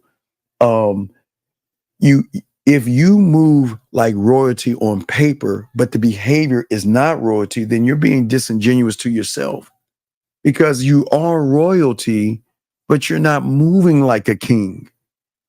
Remember, what did I show you in Versailles? You say nothing and you do nothing, which means you are nothing. So what is a nothing doing in my court? Meaning that when you meet a woman, she's a nobody. So in order for you to be a somebody in my world, royalty, who the fuck are you, right? See, that's royalty. But y'all guys fake royalty by saying, well, I'm royal, I am this and that, and then you see a woman and you shrink. So you got to watch out, Sea-Dog, on how you say things, because sometimes you can say things and it can really mess up your mindset, okay? Can a man of the game be focused on themselves as well as being religious, or do you not? No, wait, excuse me. Religion is something that you do. It's not who you are. You can do and be whatever you want to be. You can pray and all that other stuff. That has nothing to do with this. Okay, please understand, dog. So this is what I always keep trying to tell you. A lot of people try to add religion to an I am, and it's not an I am. Religion is an I do, okay? And what I mean by an I do, and that's not a bad thing. This is not a bad thing. Let me explain what I'm talking about. Let me find it. What I'm saying is, on the depth in things that I'm talking about, when you were going here, there was no conscious thought. There was no religion. There was no conscious thought. There was no subconscious thought. You were moving from a place of such deep depth at your core. That's what I'm saying. So once you came into this world, you were taught by teachers to believe and think and move. Remember, we are nothing but handed down stories, and it's not a bad thing if you are religious. It's not bad. It's not bad at all. It's just, you got to understand that a lot of you are handed down stories. That's all you are. It's just one generation training your parents to then pass on the information to you. And what you are doesn't make you a bad person. What you believe in when it comes to religion, that's your business, and that's what you do. That's who you pray to. And it has nothing to do with the I am, because the I am is not, I'm not saying superseding God, because I'm not having a religious battle with y'all. I'm saying is that your thinking goes beyond that. You're going beyond what the world is putting on your lap. Because remember, you're nothing but a sponge when you're coming in this world. When you were getting to the egg, you were one of one. No, you were moving for yourself. Once you came into the world, you then were indoctrinated with your teachers, and they would push on their thoughts and their beliefs on you. And you either accepted some things and you pushed some things away. That was your right to do that. But whether you are religious and what religion you are has nothing to do with what we're talking about. We're talking about a mindset that goes beyond all these things. Because what we're talking about is the core that got you to the egg there was no conscious thought and no subconscious thought. You moved. There was something that moved you. That's where we're going at. So no, you can pray and love or not. That has nothing to do with what we're teaching, sir. Okay. But no, but a good question, sir. Very good question. Let us continue. By only writing it down, I'm living outside of myself because I'm not right. Because you're not moving. You're not moving. Okay. All right. And that's what I'm saying. Okay. All right. All right. Let's see here. When you're disingenuous to oneself, does that reinforce the idea? Well, yeah, Danny, the thing is, the worst thing you can do is lie to yourself. Okay. So it's like, okay, think about you're a perfect you are a perfect machine. When you came into this world, you were a perfect machine, the best of the best, because you got to the egg. You were the best of the best coming into this world, right? But then look what you've done to your machine. It's like you're putting sugar in your gas tank. It's like you're putting water where oil should go. It's like it's like you're taking a wrench and just self-sabotaging yourself when you came in this world so perfect. But what you're doing is that you're just destroying what was so perfect about you by listening to somebody else telling you that the only way you can be perfect is by blaming women, going to another planet, and doing all these weird things. I don't know, Risen and Handsome Man Game and comparing yourselves to bears and trees and shit. I mean, all you're doing is you're doing damage to yourself on a level that you don't understand. And it's just important that y'all guys wake up to that before it's too late. But it's a very good question, sir. And I appreciate the question. Thank you very much, sir. Okay. Sir, please stop. Sir, I know you're 67 years old, sir, but I appreciate if you stop posting that shit because we don't give a fuck, okay? If you have a question, sir, please ask. But please, we don't like show-offs and things like that. No one gives a fuck. I'm glad that you got a 27-year-old. Cool. That's good. I'm glad, dog. But that has nothing to do about what we're talking about, sir. So focus, dog. Or we're gonna escort you out, sir. Let us see. Question right here. Thank you, 61 likes. Appreciate it, guys. Oh no. I used to talk a lot of shit to women, get over to their houses, and then when they were like kissing on me or trying to take off my shirt, I get nervous and shit, dog. I always tell you that shit. So I wasn't game, though. I was kissing girls and I had girlfriends and shit like that, but I wasn't gamed up till I started getting in the game at 9. So no, I was never like this. And this is why I'm telling you guys. I don't want you guys to ever think that you can't change. It's just the way you think right now. You think that this is the end of who I am. I'm saying that, listen, watch this. I will always tell you, and I've always said this, don't believe me. See it for yourself. That's how the game works. I'm not trying to force you to change. I'm not putting a gun to your hand to change. What I'm saying is, like my mentor did me, all I'm doing is putting the pieces in front of you in a way that you've never seen before. That's why I always tell you about the 100-piece puzzle set. That's got to be the first step of self-discovery, because it teaches you that, wow, all my life and right now in my life, that like a puzzle, I've got these training wheels on, right? Because when we see a puzzle, what we do, we dump the pieces and then we sit the box down. And what we do, we look at the box, find the piece. Look at the box, find the piece.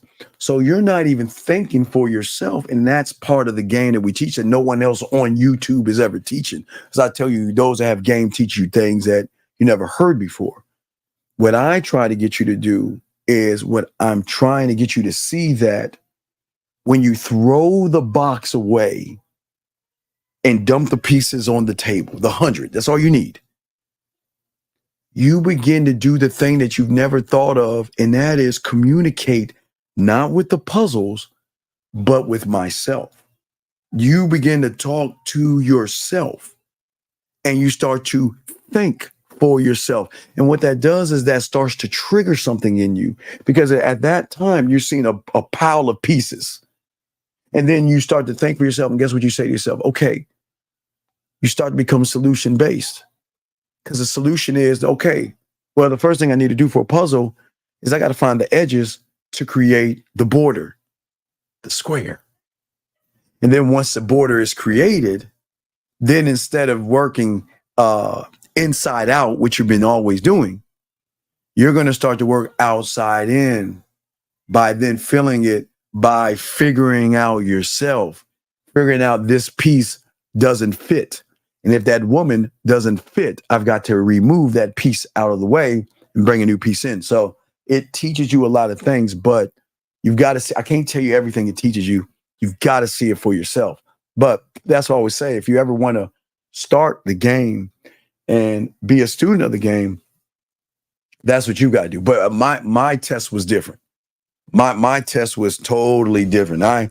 My test was we all got around our mentor, and because we kept begging him and bugging him, because he was the motherfucking guy, right? Women and all the other shit. Because we young, we think, wow, look at all the women he's got, bringing him stuff and all this other shit, like bringing food, money, crying, all that shit. Man, like, damn, we want to learn this shit from him. He would never want to teach us because he said we're not worthy of the information. But we bugged him enough, and he said, okay, well, I'm going to see if you're worthy of the information. I'm not going to give the information to you, because you have to understand that one has to be worthy of this. You just can't come in just because you want to come in. One has to prove that he's worthy of the information. So what he did for me was, or for when we were small, he just asked us, who wants money? That's all he asked. He said, who wants money? And, you know, all of us little motherfuckers, we like, yeah, I want money. I want money. I want money. So he dug in his pocket and he had some nickels, pennies, and dimes. He threw that shit on the concrete and just stood there. That's it. And like I was telling you earlier about reality. So when those who got down there scraping and fighting for those pennies, there were so many people laughing. Because remember, the reality is something they were like, look at y'all, look at these fools. It's only a penny. It's a nickel. Why? Man, I'm not going down there for no fucking penny down. Because think about their reality. When he asked, do you want some money? Those that didn't go down there looking at money was $1, a $5 bill, a 10, a 20, a 50. But I'm not going to go down and get on my fucking knees for a nickel or a penny or a dime. Why the fuck would I do that? And that's when he told all those motherfuckers, get the fuck out of my face. And they was like, what are you talking about? He said, oh, you bitch ass mother, get the fuck out of my face. Y'all are not worthy of the information. Because your thoughts, paper, has to line up with your behavior. You said you wanted money. I gave you the opportunity to get money because that dime, that penny, that nickel is a dime, a penny, and a nickel more than you have in your bank account. When the opportunity presented itself, if you were down there getting that, go over there. Everybody else get the fuck out of my face because you're not worthy of the information. So that was our test. So my test to most of you guys is start off with the puzzle pieces that actually follow those simple directions, or, you know, get your pathway and start there. But my way was different because we didn't have the internet and all that stuff. So it was a little bit different, but that's what I'm saying. So I didn't have game. I became a student of game. So I didn't have it. I had my father's personality, but that has nothing compared to the shit I know now with the game. But it was a great question, sir. Let me continue. Let me see here. So is money an illusion because it's not who we are, Steve? No, sir. Please listen. You're going to have to work to collect money to pay your bills. That's responsibility. Okay. So listen, I'm not talking about book smarts.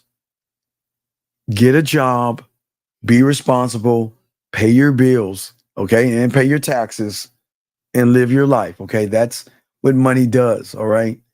But if you don't want to be a millionaire, don't strive to be one. If you want to be happy, living paycheck to paycheck, do that. Whatever makes you happy, but I'm not trying to go into money and illusions and things like that.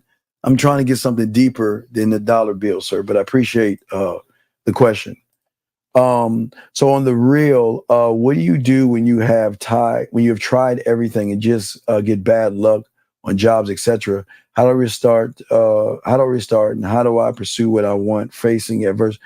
Well, sir, listen. As I said before, life is going to come at you a million different ways. One thing I will always tell a young man, I don't know how old you are, or I'd like to know how old you are, but if you are a young man and things are not working for you, I will always tell anybody, if you want to start somewhere, get in the military. And it doesn't mean you're going to go to war.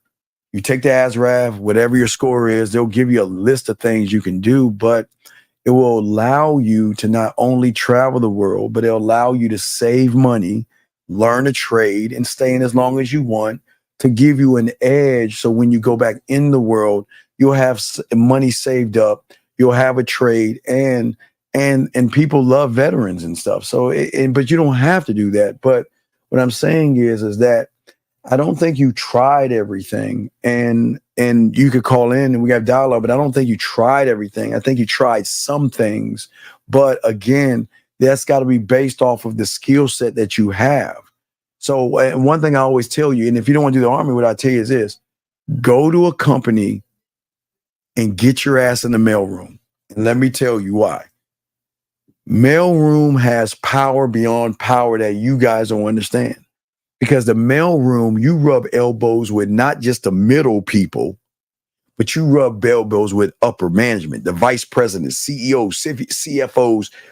You rub elbows with the big wigs. You rub elbows. So what happens when you start low there and you get cool with HR, whenever there's something in the company, you can always move up within the company. But if you don't have the skill set to do things for a company and things aren't working right, just start in the mailroom, start there and work within the company. But you rub elbows with everybody. And people don't understand it's all about who you know in the business world. I know everybody thinks that your resume is going to get you somewhere, but nah, man. Sometimes it's about who you know, depending on the company. So I don't actually know how old you are, what you're looking to do and things like that. But I don't actually think you've tried everything, young man. So if you want to call in, you can, okay? You're saying, Steve, I'm attempting to piece the puzzle piece together. You're saying that there's a difference between knowledge and wisdom. I not only have to understand it, but I have to be able to abide by the rules of it. Yeah, right. Well, yeah, it's game. It's levels to that, sir. Absolutely. Let's see here. Let's see here. Question. You got a question? Please put a Q. I'm trying to. I got you guys. Hold on a second.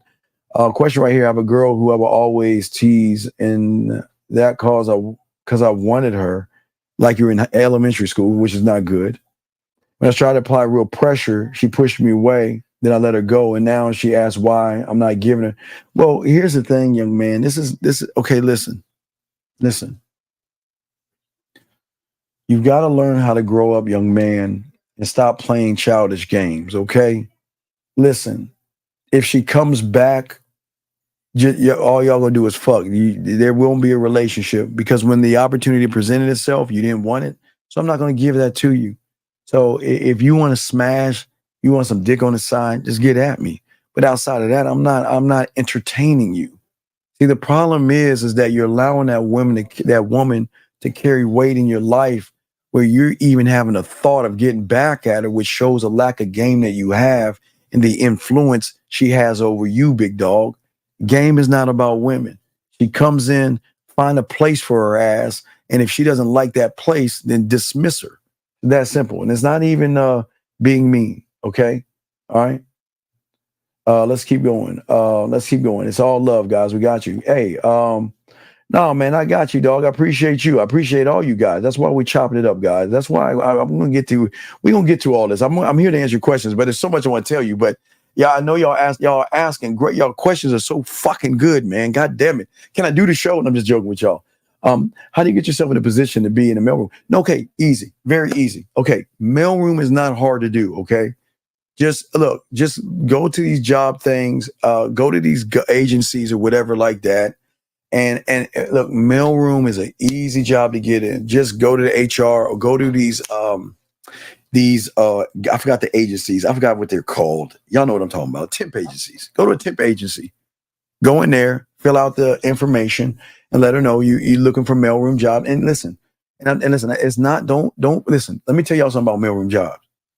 I know y'all think that shit is bad, but let me tell you, you have nobody over your shoulder. All the women come down to see you. When they have meetings and stuff like that, they give you all the food that you can take home or something like that. You rub elbows with people you rub elbows with, like I say, upper management. But it's just something for the meantime it's good with customer service, because what happens is, and it helps you with the game because you're interacting with everybody, all different kinds of personalities, just like you will at a bar or club. I'm not saying aspire to be in the mailroom. Let the mailroom be a stepping stone for something greater, but work towards that. Because as you're delivering mail, you're in the HR department. Hey, how you doing, Marcy? How you doing? Da, da, da, da, da. And then Marcy goes, hey, guess what? There's a new opening. Would you like to apply for it? I'm telling you. So you don't have to. And here's the best thing about the mailroom. When a company goes down, which is rare, but they do, they fire the mailroom clerks last because you still got to deliver mail. They cut the fat in the middle. They don't mess with the male people because you're the one that's handing contracts and all that other stuff. You have total freedom. It's real fun. It's cool. Everybody comes down. It's a real laid back atmosphere, but it's a real fun atmosphere. But it also allows you to get your foot in the door of a company versus trying to compete with the middle bunch of people trying to get that one job. Where when you're already in, what companies do, they look within first before they look outside. So they will come to you if you have a good rapport with the HR department and say, hey, look, there's some jobs coming up. Or you can ask, is there anything coming up? Oh, yeah, here's a job that you can apply for. Oh, you know what? I know her very well, so I'll put a word in for you. I'm telling you, man, I know if you're not, the thing about a company, it's like an exclusive club, right?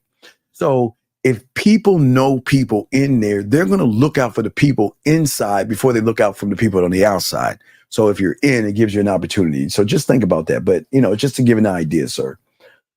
Sir, I'm a bit conflicted. I'm 23. My question is, for mentors for men, how do we know to trust for the advice of men? If there's,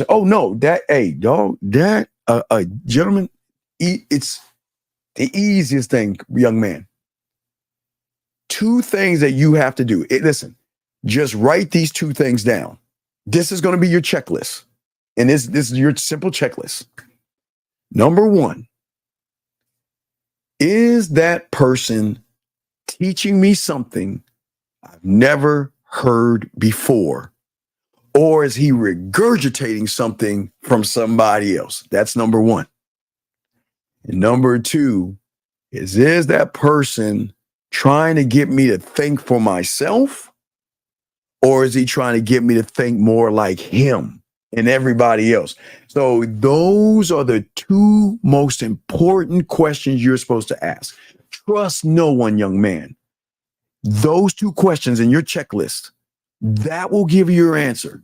Because when you run into someone that's actually have game, they're going to teach you shit you never even thought of or imagined. Like, whoa, I never even thought of this shit. Whoa, that's what's going to happen. And number 2, that person is trying to get you to self-discover yourself versus saying hypergamy, modern women, fucking lay counts and Riz and handsome. There, if you notice, and this is how you got to see it. So you'll notice it, young man. Just think about this. Everybody is just regurgitating, and only a few are teaching game, because game comes from the streets, brother. It doesn't come from the street. The Kari will always say the YouTube streets. It comes from the street. So when you learn street game, you're supposed to learn things that no one has ever said before, because they're not only have they experienced it, but they're teaching you it because they've done it before. And it gives you a whole wide range, like, whoa, I've never heard that before. So that's how you know what's real versus fake. Those 2 things. All right, those 2 things, guys. Remember those 2 things. Those 2 things. Is that person regurgitating something over and over and over and over and over again? And is he trying to get me to think for myself, or is he trying to force me to be part of a community? Remember, the real ones are going to teach you to create your own community. Well, for me, we're different because I want you to create a cult. Again, no one's ever taught that before, or ever said that. I want you to create a mental cult. That's what I'm here for, to get you not to think like me, move like me, or behave like me, but to self-discover yourself by creating a world in which you have more understanding of yourself. But my friend, now you have those answers, and you take that, pin that against all the people you listen to, and watch how you start cutting the fat. Because after a while, you're going to say, wait a second. He sounds like him. Gone. He sounds like him. Gone. He's trying to make me think like him. Gone. He's trying to push this agenda where he wants me to get rid of my name, and he wants me to take on another name, be a pill, a plate, a saucer, be a Riz, be a handsome man gang. Just always remember, if somebody's trying to make you change your language, also, that could be number 3, changing your language to fit somebody else's profile, that's a bad thing. because there's no such thing as Riz and Handsome Man Game and trees and bears and purpose and money and clothes and status. Those are just regurgitated things that will confuse young men who are blinded by somebody that they look up to that think that they know what they're doing. So you got your answer, young man. So just use that. But it's a great, very good question. No more, so I really don't even know what I should know. Well, yeah. Well, you don't know what you don't know, young man. Okay, I think we're good on questions. Let's see here. Can you summarize the progression from getting a girl's number to smashing? Hey, my friend, I can't. I don't beg for numbers. Hold up, dog. All right, allow me to introduce you to me. All the fucking sexual shit that I know and everything I can do to her pussy and her mind. Do you actually think that I'm gonna walk up to a woman and beg for a number? Fuck no. Now, I will take her number, but that's after I offer mine. I will always give her the opportunity first. I am never going to ask a woman for her fucking number. Never. I'm always going to, because I'm the prize. I don't fuck. Why the? How does that sound? Excuse me. Well, I was wondering. Well, I don't want to be rude, but I was wondering, is it okay if, well, please, I mean, can I have your number, please? Man, fuck no, I'm not doing that shit. So this is why I can't answer your question, because I don't beg for numbers. I don't even know how to do that shit, even if I tried. I wouldn't. I swear to God, I wouldn't. I promise you on all things. I wouldn't even know the first thing to do to ask for a number. I'm the fucking prize. So, and that's what I'm trying to teach y'all. I'm telling you, I don't fucking beg for numbers. So I can't even answer. I can't summarize it because I don't ask for numbers. There is no progression with that shit, dog. Yes, that absolutely beautiful. Absolutely. Yes, I wholeheartedly agree with that. Absolutely. Let me see your question. What do you do when your woman, what do you do when women come too easy? Well, Harlem, it's not about, Harlem. Okay. It's not about her coming really easy. It's the aftermath. It's the before, it's the during, the after. It's not about her coming. Coming is coming. Okay, cool. All right. You can make her come, but that's not what it's about. If I don't understand, what do you mean? What do you do? It doesn't make, okay. And I say this with respect. It doesn't sound like you make them come, because what do you do? I don't know. What are you doing when she comes? If you have that, it's like, okay, gentlemen, I appreciate the question, but if you got to ask the question, maybe can you be a little honest and say, I can't make them come. And what do I do if she does come? Because if she's already coming, which has always happened, then what the fuck did you do? I don't know. What did you do? I don't know. I can't answer that question, brother. I don't know what that means. What is the most important part of the game? Me. Oh man, me, but you are. For me, it's that. That's crazy. So you can have game before you realize you have game. Yes, because you'll be the last. I'm telling you. See, you're going to move. All right. So, think about. I always say bicycle. Okay, so this is the best analogy. So you start a bicycle on training wheels. And when you take the motherfuckers off, you start falling and fucking up, because then you start learning balance, because your mind says, well, if I put too much weight on the left-hand side, I'm going to tip my ass over. So let me put some more weight to the right, and you learn balance. So then once you learn balance, then you learn how to ride a bike. But that's the beginning, because after that, then you start to get fucking arrogant. Okay. You like, all right, well, I can ride this bike, but now this bike can be a jet, a motorcycle. So then you start using your imagination on the bike. And then after you start riding that bike, you like, oh, fuck that. I'm a jump off a curve. I'm a build a ramp and jump off the ramp. And then I'm start popping wheelies and riding that motherfucker like this. And then after this, you'll get arrogant and be like, man, motherfucker, I'm going to ride this motherfucker with no hands. Look at me. And then you're going to be riding that bike, drinking, riding that bike, going on the phone and shit with balance, right? And then you'll be like, all right, let me put my friend on the bike. And you ride your friend on the bike on the back. So once you learn, like the game, once you get the basics down, that is just the beginning. You know how to ride a bike. But what you're saying is that now I'm going to start drinking from the ocean of my knowledge and realizing that I can do more with the bike. When I first looked at that shit, I just saw something with some training wheels on that shit. And I'm just like, hey, I just ride my little bike. Right? Just riding that little motherfucker, right? Until your parents took them training wheels off and shit. Then you got a dose of reality and shit. And even when you had balance, you still didn't know how to brake. Because even when you're like, hey, I got this. Hey, wait a second. How do I stop? How do I stop? And you're in someone behind you, hit the brake. You're like, ah, and you crash and shit, right? So once you understand the rules of the bike, that's the beginning. Then you start to believe in yourself that you can do more with the bike. Jumping off of ramps, like I said, jumping off of curves, popping wheelies, riding with no hands. That's just like the game. Once you become a student of the game and start to soak the game up, the possibilities at that point become endless, sir. So that's a very good question. Here we go. What is the value of us knowing our core values? This isn't for you. I'm telling you right now, this isn't for you. If everything that I just said for the last hour and 50 minutes, and you're asking this isn't for you, sir. I'm going to move on. I can tell you this isn't for you because I will not have to. If I got to explain myself to you, fuck no, I'm not doing that shit. This ain't for you, dog. This ain't for you. Because what you're saying is Steve, you've got to prove yourself to me. Fuck no, I'm not doing that shit.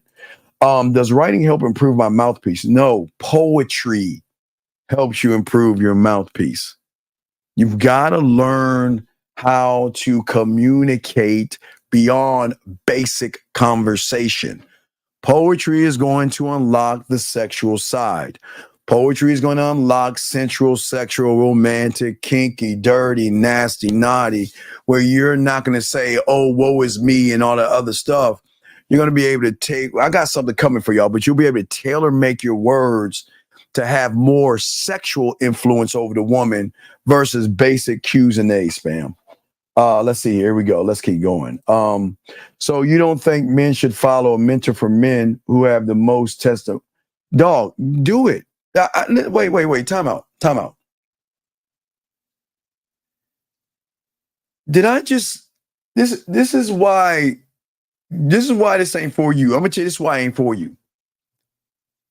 I just told you two simple things. Did I not, chat room? All my dogs, all my guys listen. Appreciate all my guys listen. I just told you two simple things to do. And yet you're going to ask me this asinine question. So for you, this ain't for you, dog. Gentlemen, the young man a few ago, great question. If you remember, you asked the question, young man. He asked, how do you know? And I gave you two kindergarten simplified answers. All testimonials are not real, you dumbass motherfucker.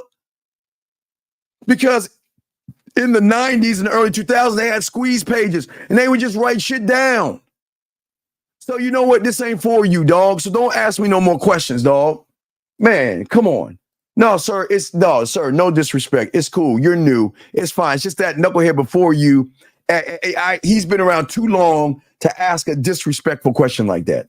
But anyway, guys, your lines are open. Let me continue with the show. I'm trying to get to your questions. How do you see yourself as a prize? Because I created the world in which I live in by creating the cult and the environment of how I operate. Guys, when you learn the game and you're a student of the game, sir, what's going to happen is the game is going to help you create the cult. And the cult that you're going to create is there for one purpose, and that is you. You will have your scribe. You will have your warrior. You have your film room. You will have your blueprint, your marketing team, your blacksmith, your judicial system. You will have your board of directors, your culinary school, your guide, your studio, your drug lab, your amusement park, your creativity. So everything stems from being a student of the game, young man. So you just don't know what you don't know. I feel there's something spiritual about the content. Well, sir, this is not, sir, listen. And I'm going to tell you this isn't for you as well, because I'm not pushing anything spiritual. I'm trying to teach you something beyond your thought. And when you keep trying to put and box me in, don't box me in. So if you keep allowing it, if you want to keep boxing me in, this ain't for you. And I say this with love, man. Fuck your feelings. What you feel is a problem. I am not trying to motivate you. I'm not your spiritual healer or your spiritual leader. So stop trying to box me into something that I'm not. And if you feel that way, this shit ain't for you, big dog. I keep telling you, man, this goes beyond other shit, big man. Stop doing that, dog. Come on, man. When you say harder on yourself because you got a certain number of moves, what do you count as a move? Every move that I make is a move. What are you talking about? When I see her, I say to myself again, because I got a gambling addiction, because I believe in me, I bet on me. So when I see her, I'm saying to myself, well, it's going to take me, I don't know, I bet on myself. I say it's going to take me, like, I bet against me. I say it's probably going to take me 7 moves, and that's 7 interaction moves. That's 1 to her 2, to me to 4, to her 5, to my 6, to her 7. Interaction moves to get for me to pass my information to her. So I always fuck it up because I never want to bet on me. I always bet against me, but I bet my mind, and it's fun. It's a fun exercise I always do. So it's just moves, sir. When you get a woman effortlessly, what do you what do you do in those terms? Okay, what do you mean, Harlem? Harlem, I don't understand. Call in. I don't understand what you mean by that. What do you mean? I need more on that, okay? All right. So I just want to make sure I got that, okay? I just want to make sure that we do that. Let me continue. Here we go. So next one. Yeah, I don't know with that one. Question right here. Can you elaborate on the point where you give them your number or explain how you approach a girl in public? No, okay, dog, there's no dog. Okay. Allow me to help you out. This, my friend, is a frame. Sir, there's no such thing as a frame. It's a PUA term that's fucking you up. Sir, that's a frame. Okay? I don't know what the fuck a frame is, but whoever taught you that shit, this is why you all fucked up right now, because you don't know the difference between a frame and a frame. There's no such thing as frame, brother. There's no such thing as a frame, man. There's no such thing as a frame. Okay? All right? Let me keep going here. What is this channel about? This channel's about, I don't know what this channel's about. I don't know. No. You don't have to thank me. It was a great question, sir. Great question. A lot of great questions here, gentlemen. Let's see here. Let's see. No, it's all good, dog. Don't have to say sorry. I'm just saying, dog. I just want y'all to focus. But we're gonna get back to things. Get the last question here. Besides your content, what's a good source to read it? This ain't for you.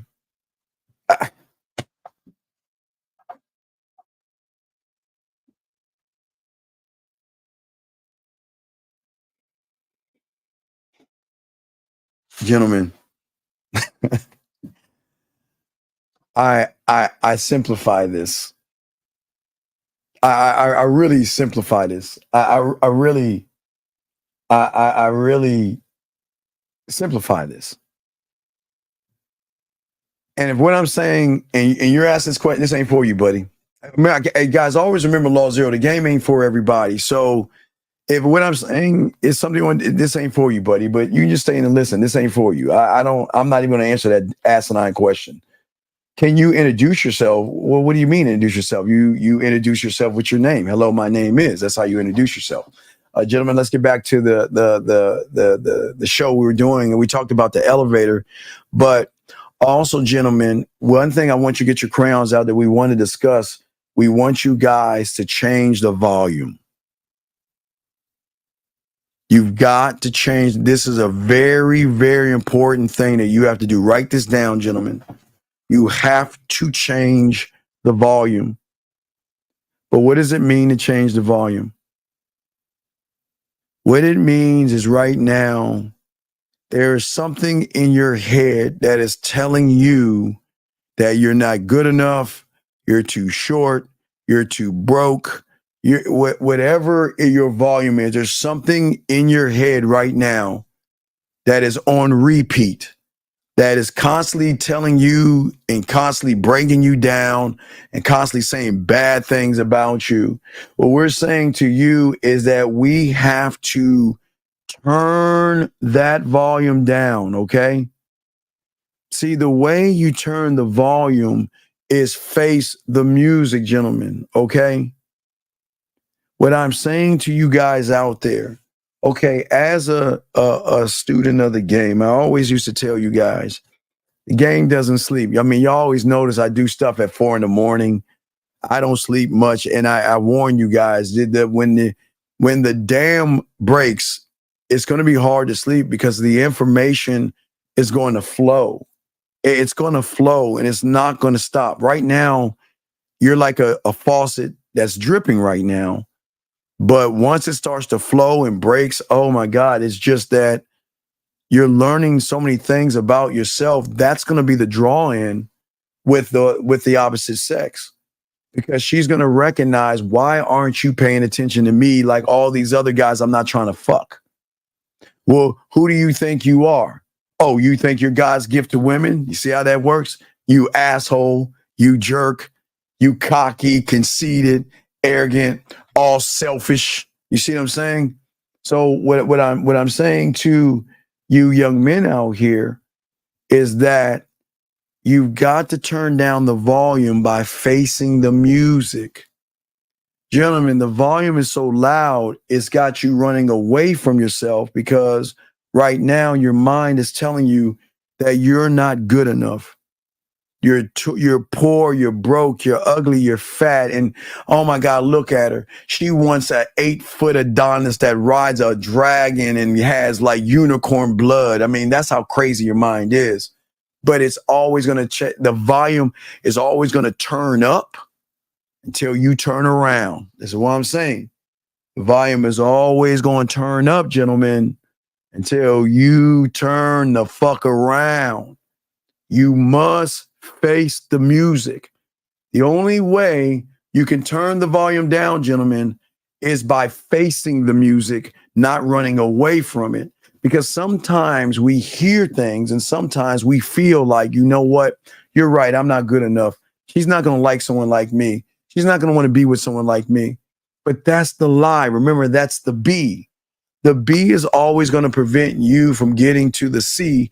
And that's why I keep trying to tell you, when you're one of one thought, one mind, one way, let me tell you what happens. Watch. Right now, you're running away from the volume. But when you turn around and face the volume, and watch this, the volume eventually will go down. And I will give you an idea what I mean. When you wake up in the morning, you scratch your nuts, and you go say, I'm going to go take a piss, you don't think about it. There's no volume, is there? You just get out of the bed, right? When you want to go and brush your teeth, which you should do every morning, you go in that motherfucker and tell yourself, you know what? Let me go and get this toothbrush and grab this toothpaste and talk to yourself. This is how much I'm going to squeeze on it. Oh, that's enough. Put it down. There's no volume, right? When you're saying, you know what, where's my wallet? You know what it talks to? Oh, yeah, shit, man. Well, I remember you came in drunk and shit. Wait, I think your wallet is on the couch. And you go, damn, let me see. Oh, there's my wallet. See what I'm saying? So when you face the music versus run from the music, the volume goes down, but the volume begins to work for you. See, the volume works for all you young men in everything that you do. It's just that most people don't realize that, okay? Let me grab this number, 520. What's your name, sir? What's your question? Hey, how you doing? This Harlem Nights. Yeah, Harlem Nights. Okay, what's going on, buddy? I didn't understand your question that you had. What's going on, buddy? Okay. How you doing, man? I'm good. I appreciate the call, sir. What's up? I really wanted to know, what do you do, like, when women come too easy? Like when you're in the grocery store and they're constantly if you're the prize, like, you know, I know deep down inside I'm the prize. So when I walk to a grocery store, women approach. What do you do when you have to turn it down? No, you That's have to, what, you know. okay. So Game is always going to teach you, Harlem, that everybody can have access to my dick, even though they want access to my dick. You know what I mean? And every woman that wants me can't have me because you haven't proven anything to show me you're even worth my attention or my time. So I'm saying if you're lucky enough to get me, then you've got to prove to me why I should fuck with you because I don't need you. You see what I'm saying? So when women are coming at you, it's cool that they're coming at you, but everything that comes at you isn't good for you. You see what I'm saying, young man? So what I'm saying to you, my brother, is if you have that going on, this is where you have to get with your Senate, okay? And you must have this decree. I'm in my 40s. No, it's all good. No, this is what I'm saying. Right. No, I got you. So what I'm saying is that I'm saying your mental Senate, where you're saying this. All right, here's the decree. This is what it's going to take for a woman to be worth my attention, worth my time, then my respect, and then if she's lucky, I'll give it a dick. Meaning that she's got to slay some minotaurs and fucking kill a dragon type shit. I'm saying that you can't absolutely. So Harlem, I'm saying you can't just get at me because you got ass and titties. So does she, and so does she, and so does she. So you got to, hey, listen, you got to go above and beyond, number one, and that's just the beginning. Then you got to be program worthy. That means that, listen, if I tell you to do something, because I'm never going to tell you to do anything crazy, but if I tell you to do something, you better do it. And not only do it. Now, hey, Harlem, think about this. Isn't the guy that gets the job the one that supersedes the call of the job where he does a little bit more? He stays a little bit longer. You ain't never lied. You ain't never lied. Right. So Harlem, peep this. So that one that says, you know what? I'm going to, all right, you know what? Hey, baby, I know you don't have any groceries. I just went grocery shopping for you. You're like, huh. Hey, but let me drop something on you. How about some of the women that don't get the pictures till they see the flash? Well, the flash has got to be that you saying to her, listen, I'm not, look, I don't care where you've been and I don't care where you're going. If you want to be with me on my team, now remember, Harlem, now follow me because you know this.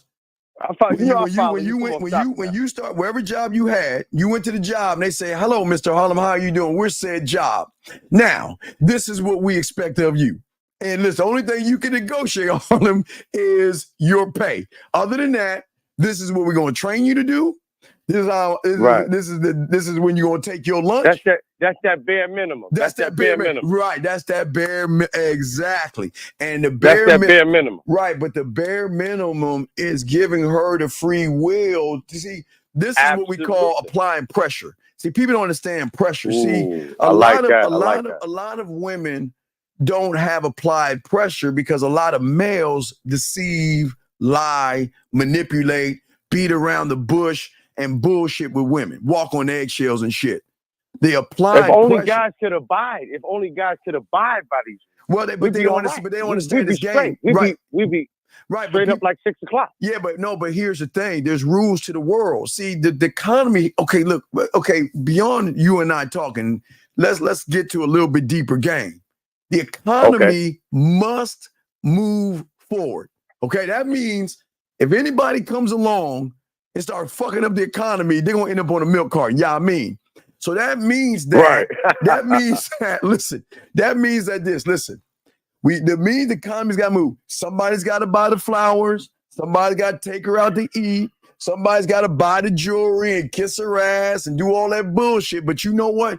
We'll allow a small percentage of motherfuckers to run around freely and fuck everything because the economy's still running because the women are giving the economy by buying you shit, buying you a new pair of Nikes, buying you watches and colognes and shit. So you're giving to the economy, but through the woman and shit. So what I'm saying is that there's levels to this thing. But going back to the job thing, what I'm saying is that just because you want to be on my team doesn't mean you're team worthy. I gotta see how you move. You see what I'm saying? I just can't give my dick out. You know what I mean? See, when you have diamond dick, diamond dick is what they want because they're saying that damn, it's unattainable, right? Yeah, I'm absolutely. saying that, Absolutely. Yeah, hey, look. I don't even know. Look, I'm not even thinking about you getting the dick yet. I don't even know if I want to even spend any time with you. You're not showing me anything. I did want to pick your brain about one more thing. Yeah, no, you got it, brother. What do you do with those over generous women? The women that are overly generous. What do you like? You need a washing machine. I got you. You need a refrigerator. What do you need, my baby? brother, what do you do with those women? Hey, reward good behavior. It's hey. There's men on the other side of the spectrum. Harlem. There's men on the other side of the spectrum. Yeah, but that have it their way. Harlem, men of leisure. But Harlem, you know what the reward is? You get some of me. You get my time. That's it. That's all you, that's the reward. You get to spend some time. You get to, and I know that sounds. I know that sounds arrogant as fuck, but I'm dead ass. No, it don't, bro. Right. You get a text message from me. But to me, it doesn't at all. It doesn't at all. Yeah. It doesn't sound like self-sufficient. It doesn't sound so selfish to me. No, it's selfless. It's selfless. I'm allowing you to have some of my time. You'll get messages from me, calls from me. You'll get a lot of things from me because you're showing me that you know what? You're already a team player. You see what I'm saying?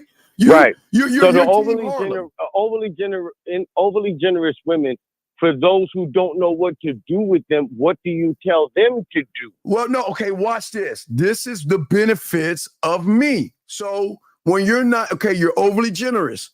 When you're not feeling good, guess what? I have no problem because remember, you're overly generous. So remember, you in the green anyway. She buying the woman is overly generous. And her, yeah, so follow me on this. She buying your shoes, colognes, and all other stuff. So right. So when she's not feeling good, it's nothing like, man, you know how fucking she'll cry. Go to Panera Bread and get some chicken noodle soup or some shit like that. Or she's not feeling good. Sit there and just rub her feet. Goes a long way. Right. It's the see what people are saying. See, men, the reason why the little things carry weight, because men just don't give that shit away for free. So when you're overly generous, that means if you're not feeling good, I'm gonna check on you and see how you're doing. When you're having a bad day, I'm gonna spend a little time with you, right? So, but that's a benefit of showing me that you're a team player. But if you ain't no team player and you ain't feeling good, man, you ain't getting no fucking call from me, Harlem. Hey, that's a fact. Hey, listen, brother, I don't want to take up no more of your time. I just want to let you know that there are men up here listening to you on the other side of the spectrum. Not everybody's suffering. There's men up here respecting and honoring your ism that you're putting out there. Hey, anytime you got a question, Harlem, call in. We got you, brother. I appreciate it, man. Great question. Great dialogue. I respect you, brother. Much love. I respect my brother. Great call. Fucking Harlem in the house. Thank you, Harlem. That was a fucking awesome call. Guys, y'all want to call in? We got y'all, man. But that's what I'm saying. I know, see, gentlemen, like Harlem was saying real quick, I just want to say something real quick as we continue talking. When women show you a side, I'm saying, like, I always show y'all some things. I said, I don't have anything that I don't have anything. Well, hold on, let me grab something right here. Oh, I have something. All right, so I know y'all hate, okay, so I'm a Cowboy fan, right? I mean, y'all knock me on that shit, but this was a gift I got from a woman. If y'all see that, I'll show you that right there. So this is a gift. It's all the Dallas Cowboy replica Super Bowl rings. You see what I'm saying? What I'm saying is that when women fuck with you, they're going to spend their own money on you or somebody else, and we don't even ask, but they're saying that my loyalty to you goes beyond how I feel about you. I want to show you that I want to be on your team. I want to fuck with you. So what I'm saying, guys, is that they're going to do things going to add up. It adds up when they go grocery shopping for you. It adds up when they wash dishes or do laundry or grab your keys just to take your car and wash it and shit. I know y'all think it sounds crazy, but I'm just saying. So when they start doing things for you, those things add up. And like Harlem was saying, so how do you give back when they're not feeling good, when they want some time with you, when they're missing you? when they know that you're doing things, you will give back to them, but you're never in the red. You're always in the green, gentlemen, like we always tell you guys. So, but Harlem, Harlem. Now I understand, my brother. Great fucking question, Harlem. Great. And I hope they hear more from you and shit. But we appreciate you guys. Lines are open. But now let's talk about this. Guys, get your crayons out. Very important thing I want to teach y'all right here, okay? Get your crayons out. I want y'all to write this down. You've got to change the speed in which you make decisions. The speed.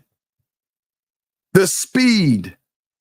Now, I'm going to give you all an example. I'm trying to be funny here. I know it's not funny, but y'all understand what the fuck I'm talking about. I'm going to give you an example of changing a speedy-ass decision. I'm not saying this happened in your life, but I'm sure your parents always told you, if a motherfucker, when you were a kid, rolled up in a white van with tinted windows saying, hey, I lost my cat. I lost my cat. Can you come inside this van? There's candy inside. You're going to make a quick decision like, I'm getting the fuck out of here. I'm not. No, I'm going to got you. I'm going to give you a wrench. I'm fucks with you. You're a real one. But no, you see what I'm saying? That's what we call a quick ass decision. So we gonna turn. I'm not trying to be funny, but I'm just trying to get you young men to see. Let me see. Wait, Harlem. Where's Harlem at? I think Harlem. Harlem. Come on my main channel. No Diddy. Yeah, jump on the Man Mindset. Harlem, jump on the Man Mindset channel and just say something and I'll lock you in. Jump on the Man Mindset channel, Harlem. Come on the man. You're probably on one of my other stations, but come on my main one, the Man Mindset. So I see you in there. But no. Wait, no. But it's a decision though. Yo, man, it's still a quick decision. No. It is instinctive, yes, but it is still a quick decision. And it's the one thing. hey, yeah, right. No, right, exactly. Motherfucker be like, hi, hey, Kitty, hey, young man, how are you doing, buddy? I can't find Vittles. Do you think you can help me? You see what I'm saying? By that time you go. So I see what you're saying, Kay. I see what you're saying, but what I'm saying is that in the game, this is what's important, okay? In the game, we've got to move faster. When you see that woman you want to talk to, instead of sitting and thinking, what should I do? You make the decision and fall on it and go. See, the problem for a lot of you guys out here is that you gotta have the ability to not only quickly make the decision, but quickly move on the decision because you believe, okay, watch this. Again, you wake up in the morning, scratch your nuts, and you say, well, not ladies, I'm talking to guys, ladies. You wake up in the morning, scratch your nuts and say, you know what, I gotta go piss. Decision made, you get up, you go piss. Yeah, I mean, right? What happens for a lot of you guys out there, your ability in the decision making is hurting a lot of you guys because, write this down, most of you guys are the sum of the decisions that you make, okay? But making faster and better decisions will always lead to superior outcomes. See, when you think and fester, okay, you see that girl, and you like, oof, look at them ass and titties, man. I love it, man. You've already failed. You're not making a superior outcome. A superior outcome is, damn. Okay, hey, wait, how the fuck did I get here? Because you're moving, gentlemen. I'm saying that fast. I'm saying she could be a block away. But as soon as you see her, you're already moving without thinking. That's a superior outcome. Because, gentlemen, remember, There is no, again, gentlemen, I know it sounds crazy. I'm the only one on YouTube to tell you this. There is no such thing as rejection. There is no such thing. I tell you all the time. So you can never say that she's going to reject me. Every time you walk up on a woman, your mindset should be, I'm giving you the opportunity to suck my dick. And I no difference, ladies. I'm just being there with the guy. I'm giving you an opportunity to get on this dick. I'm giving you the opportunity to spend time with me. I'm giving you the opportunity to have some of my time. Guys, that's what a superior outcome looks like. So when you see a woman, your mindset will shift to say that instead of saying, oh my God, she's pretty and she's beautiful and she's sexy and she might not like me, you're already lost. The superior outcome is saying, you know what? I'm going to give her the opportunity. Okay, hold on a second. Hold on, B, I got your question, B. I got you, beautiful. I got your question. Hold on one second. Hold on, I got a few questions. Hold on a second. Hold on one second, guys. Lines are open if you have questions. Y'all are doing a great, guys. Y'all are all doing awesome fucking jobs. All of y'all are doing awesome jobs. And your questions. And if I forgot you, I got you, beautiful, on your job. Let me grab this one real quick. So you move quick so you don't give a voice a check. No. Oh my God, brother. For you guys, let me give you an example. For a lot of you guys right now, when you see a woman, you're told, okay, she's beautiful, she's sexy, she's, she's whatever, right? So I'm talking about superior outcome. One thought, one mind, one way. So when I see a woman, oh my God, it's on. When I see the woman as I'm walking over here, here's the question. What do I want to give her? Do I want to give her a little bit of smooth, a little bit of romance? Do I want to be seductive? Do I want to be sensual? Do I want to be sexual? Do I want to I talk to my culinary school. I say, I gotta see okay, let me show you. As I'm walking over there, I'm talking to myself. Gentlemen, listen what I'm saying. I'm not lying. I'm saying to myself, as I'm walking the fuck over there, I'm going right over there with the compass. And I also know time is very important. So now I'm going to my studio. All right, now I got to go ahead. Okay, so now I'm in my studio. First, I'm a guider. My warrior. I'm going to call on my warrior. I'm going on the move right now. I'm going to go into my imagination. I'm going to go into my culinary school. I'm going to go with my scribe. I'm sitting here saying, oh man, it's on. I gotta lace her on my sexual amusement park. And then all I'm going to do is market myself. So what you see right here is that I am actually talking to myself. I'm actually having dialogue. As I'm walking up, I'm saying, what do I want to do? How do I want to present myself to her? How much of myself do I want to actually give her? And I'm going to give her the opportunity to decide what she wants to do, because I'm always going to bet on me. And no matter what she says, I will always hold my head up high, because I don't lose. I don't get rejected. She's allowed to say, no, that's not a rejection. All I can do is present myself to her.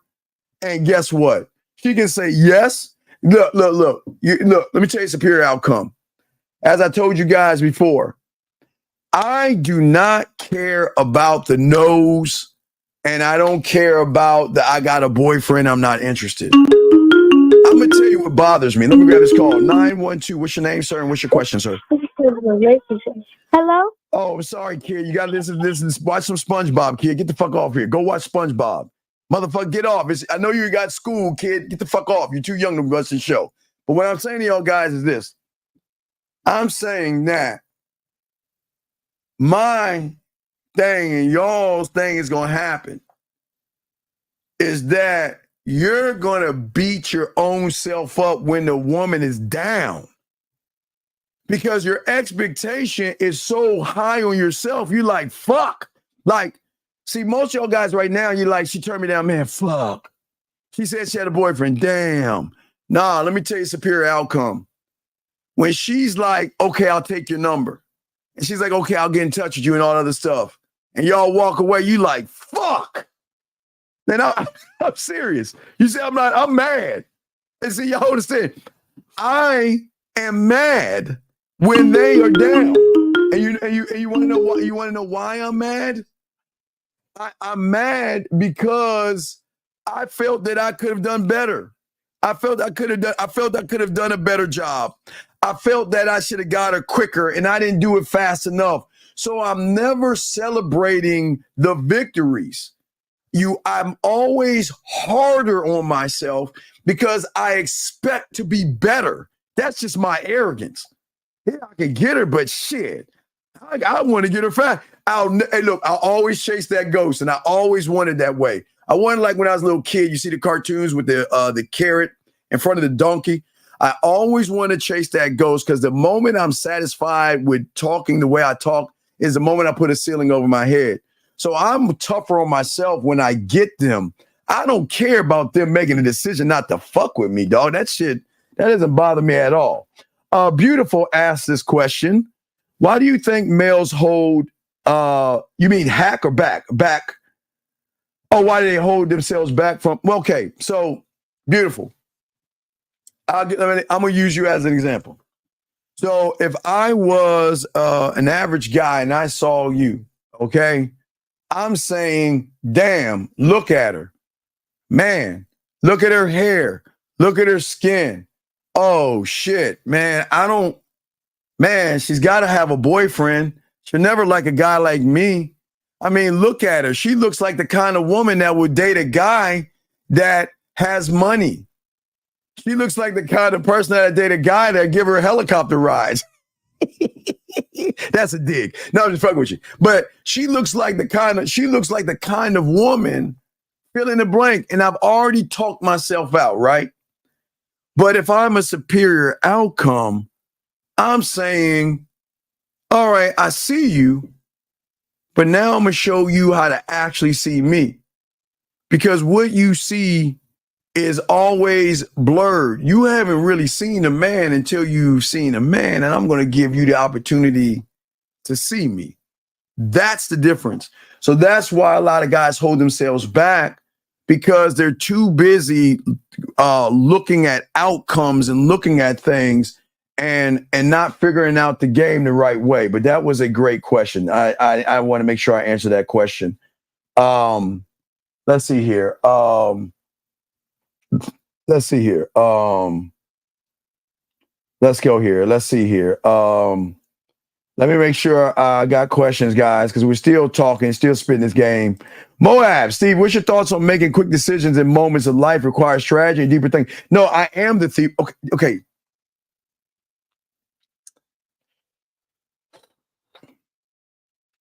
Everything in your life are quick decisions. I'll simplify it. Taking a shower. I know y'all saying, wait, how can I answer this question by taking a shower? All right. Well, what do you always do? You either turn the cold water on first and then turn the hot water on, or you turn them both on at the same time.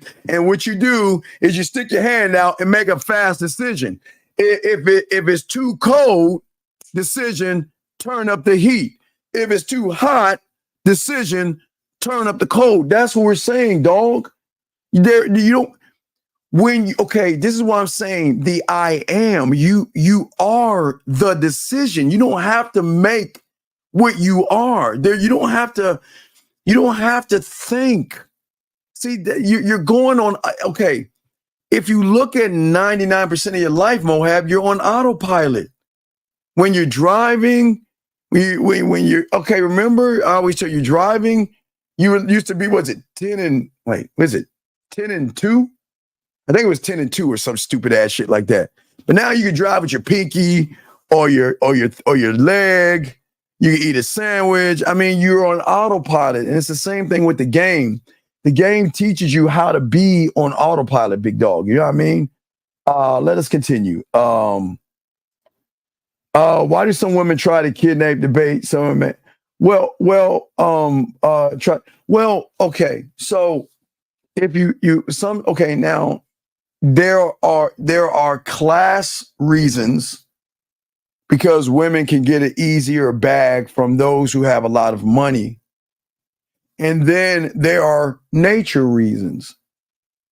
nature is nature, and nature's always been nature, and it's always been the same in all of us. Women want to sleep with the top motherfucker that they see as an alpha male because they know if I have a child by that little motherfucker right there, my kid is never going to be bullied. He's probably going to be the prom king. He's probably going to be the quarterback of the team or the linebacker, whatever. He's going to be a ladies' man. I'll never have to worry about him getting in trouble. He's going to be a leader. I mean, that's how it's always worked. But there's another side where some women want an easy ticket out and they'll get with somebody who has money and they'll be like, well, I'm not saying all women, they would do it for class, but you just got to look at it as either nature or class. Now, when a woman can't find an alpha and they got a bunch of betas and Charlies, she's got to clean that motherfucker up and say, okay, I'll let you nut in me, but I'm going to take the reins and treat that kid. You see what I'm saying? Let us keep going. No. I won't. No. 3 moves. I won't say no. I won't do 3 moves. No, I'll just say like 7 to 10. I don't know. I just make a number up that I know I can never reach, and I do that on purpose because I don't want to be satisfied. I will always make a number up, man. Always make a number up. Let's keep going. Let's see here. Does you have complete actions multiple times before you become an autopilot? Well, okay. Most of you guys are in an action. It is reaction, and that's why you're never taking action. So it's not doing it a multitude of times. It's believing that you can do it. Remember, just like riding the bicycle, you would get on the bicycle multiple times until you decided, I don't want to fall anymore because that shit hurts. It was a decision you made with your body. I am tired of falling down and scraping my knee. So we have got to reassess and rethink this shit. So if I feel like I'm tipping to the left, I need to put a little bit more of my weight to the right to gain balance.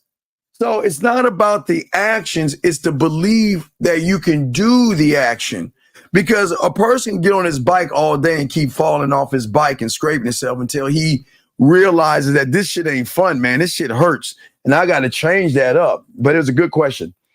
Do you program laws in yourself or how? Yes. Yeah. Oh, don't. Everything is okay. Gentlemen, as I told you, I've always said it since the 90s before YouTube. So I'm the only one saying this. I came up with this. Okay. 3 laws. 3 laws that you must abide by.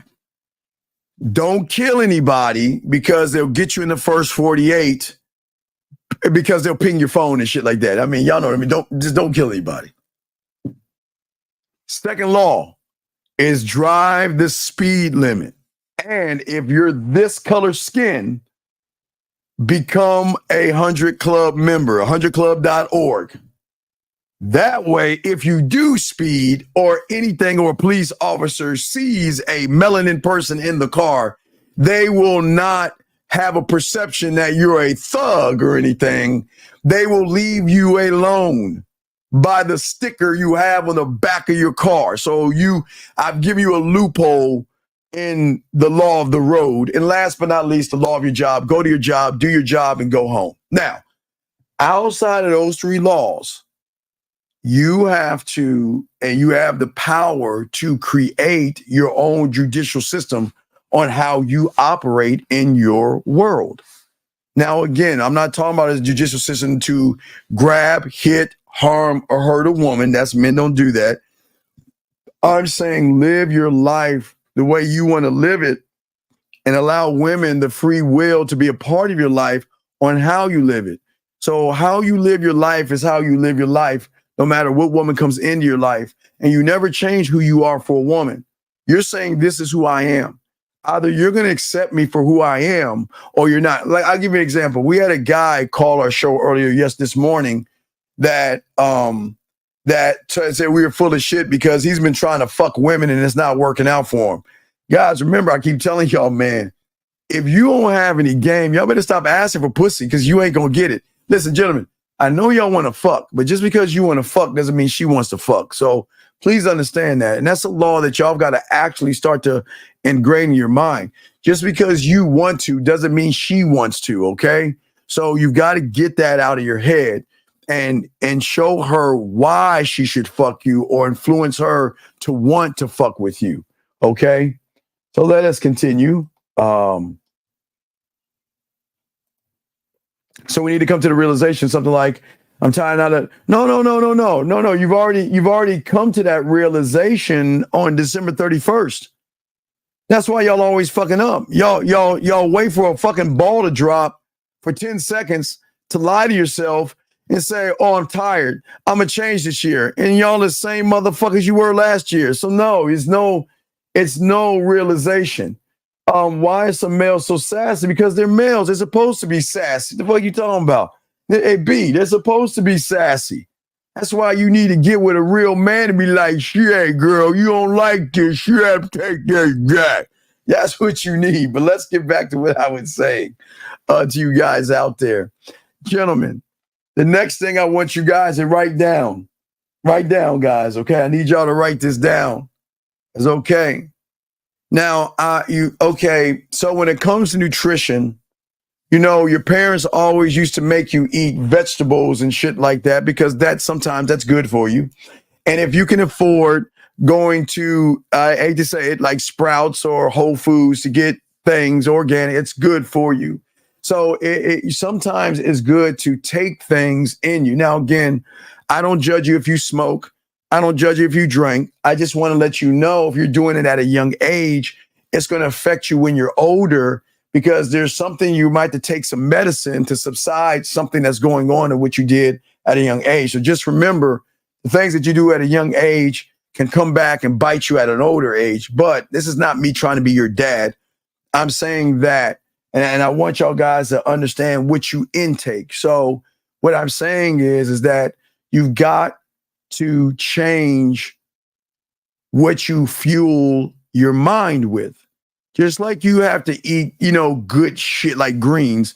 I love cabbage. I'm a cabbage eating motherfucker. And I've always liked spinach. I'm weird. I always put spinach on my pizza. And if I don't know about pineapple, but I would put cabbage on a pizza. That's how much I like cabbage. I'm a cabbage eating motherfucker. My mother used to, because we didn't have much money. So I had to eat liver and shit. Liver, and because, my mother's like from Louisiana, South and shit. So I had to eat all that like gumbo and shit like that Cajun shit. I'm from the North. I ain't like that shit, but I had to eat it. I'd get my ass in trouble. But what I'm saying is that you want to fuel your mind. Because, gentlemen, your mind is your most valuable asset, okay? And every reward, gentlemen, you get out of life should be first in your mind, okay? So your mind is the most important asset, so you've got to protect your mind. And what do I mean by protecting your mind? Gentlemen, you must remove the garbage. Okay, gentlemen, think about this. I don't care if you're in an apartment or a house. Do you not throw the trash out? You should always throw the trash out a lot. Zach did give you an example.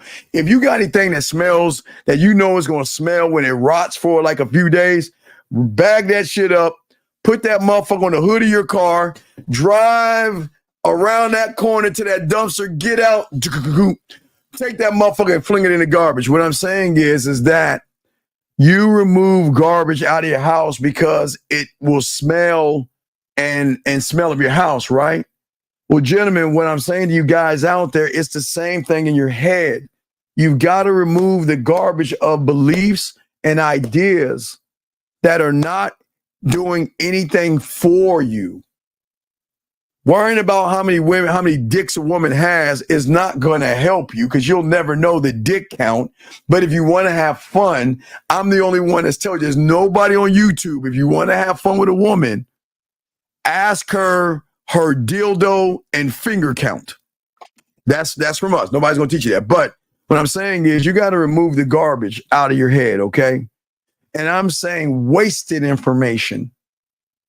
Anything that doesn't help you evolve is actually wasted information. But I'm not saying be a stick in the ass. I want you guys, if you watch cartoons, watch cartoons. If you guys eat cereal, still eat cereal, eat your Pop-Tarts and shit like that, and enjoy your life. Have fun. Enjoy your life, have fun. But what I'm saying is remove the garbage. How come most males think there's no substance or depth when it comes to being with a real man? How come most males think there's no substance or depth when it comes to being with a real woman? Oh, with a real woman. Oh, well, hey, beautiful. Only a man can be with a real woman. I mean, you could be a woman, but shit. No, hey, beautiful. You gotta, y'all look, beautiful. The only way you can be one of one is by being with a man who is one of one. So you're a lady, because you're a lady. Don't get it wrong. There's no disrespect. You're a lady, but you need to be with a man. You need to be the man to be that woman. If you're with a male, you'll be a female. But you're a lady. You know what I mean? You're a lady. It's all respect. You're a lady. And that's not a bad thing. It's just that you just need to be with a man to be that woman. If you really want to be a woman, you need to be with a man. Because a man can only make a person feel like a woman. You need someone to make you feel like a woman. Now, these guys, when they look at you, they looking at that ass and titties and everything. But, it's a little bit different, but it's a good question, guys. It's all respect. Let us continue. Guys, lines are open if you want to call in. But also, when I talk about this, gentlemen, listen. There is a book. Gentlemen, listen to me. There is a book. And this book is on top of this mountain. And it is the book of you. And that mountain is here. You have got to find that book so you can become the narrator of your life versus following the narrative of some pussy. This is what I'm saying.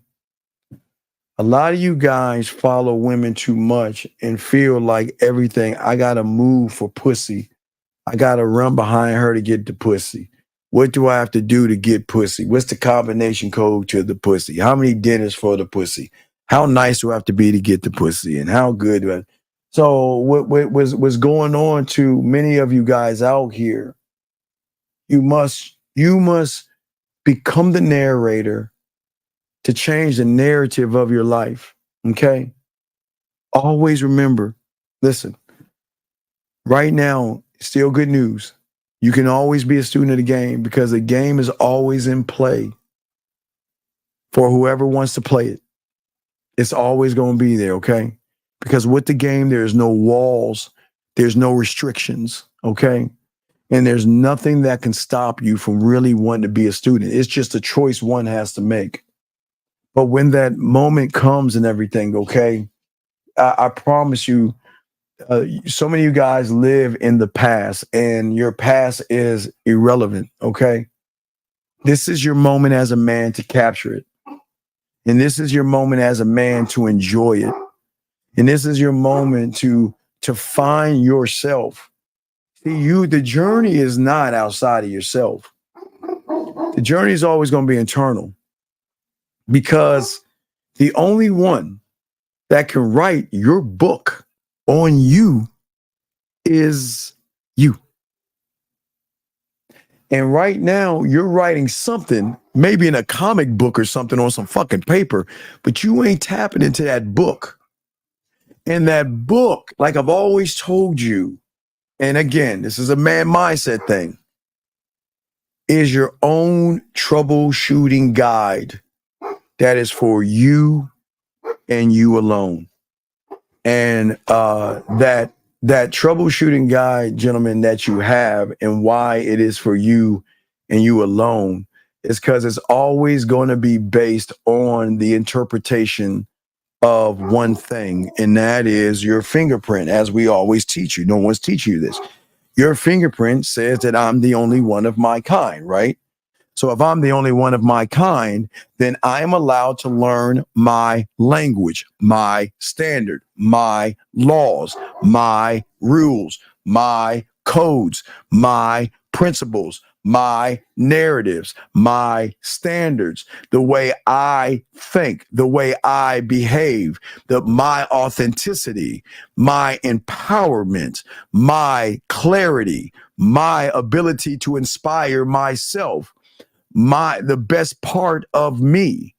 All these things, gentlemen, you can have all those things, but that's what we're saying as far as when it comes to the game. And what I'm saying is that, see, nobody tells you this because nobody wants you to be free. I mean, who wants you to be a free thinker, man? No, people don't want you to actually be a free thinker, gentlemen. And that's the beautiful thing about what we're saying to all you guys. And I'm proud of you guys, gentlemen. What I'm saying to you guys is that you can become. But please don't get it twisted. It's not that, okay, Steve, today I'm going to decide to find that book, climb that mountain, chase a narrative. No, it doesn't work that way. But to be able to turn around and go towards that mountain has more weight than anything. You just have to stop walking in the wrong direction and turn around and look into that storm. It's dark, it's scary, and it's just, oh my God, why the fuck do I want to go into that shit? Because on the other side of that motherfucking storm is nothing but beauty and peace and everything in between, okay? Let's see here. Let's see here. Let me keep going here. Question, guys, put a Q if you've got a question. How significant is it? How significant is fit to be a man?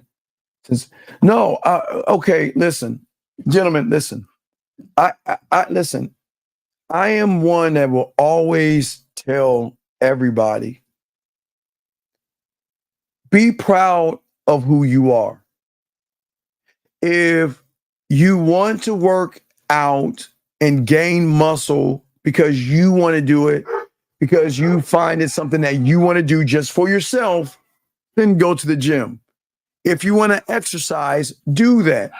Man, listen, gentlemen, look, I am 52 and a half years old, and I don't have a chiseled body. I got a body of a 52-year-old motherfucker.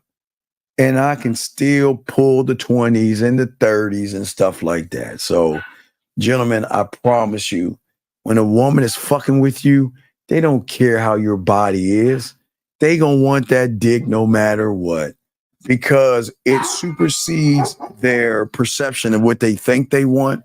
So, gentlemen, don't ever feel like, well, I'm chubby. I've got a keg instead of a 6-pack.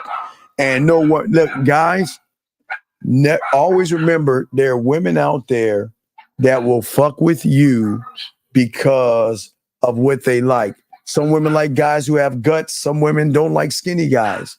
Every woman likes what they like, but being fit, nope. No. A good fit like clothes. No. Because what I'm saying is this. I'm saying, listen. What I'm saying is that it's okay for a woman to feel that way until she meets a real motherfucker. When she meets a real motherfucker, she don't give a fuck. She just wants to be with that person. It's super. Remember, the emotion that a man pulls out in a woman supersedes the conscious and subconscious thought. See, conscious and subconscious ladies can fucking. I want a guy that has a he has a chiseled body and he looks good in his suit and all that shit. But when you meet a real motherfucking B, you ain't gonna give a fuck how that motherfucker looks, because you're gonna see a whole new thing, and you don't care what he looks like because you're connected to him not by what you see, but how you feel. Okay. All right, so let's see what else we got.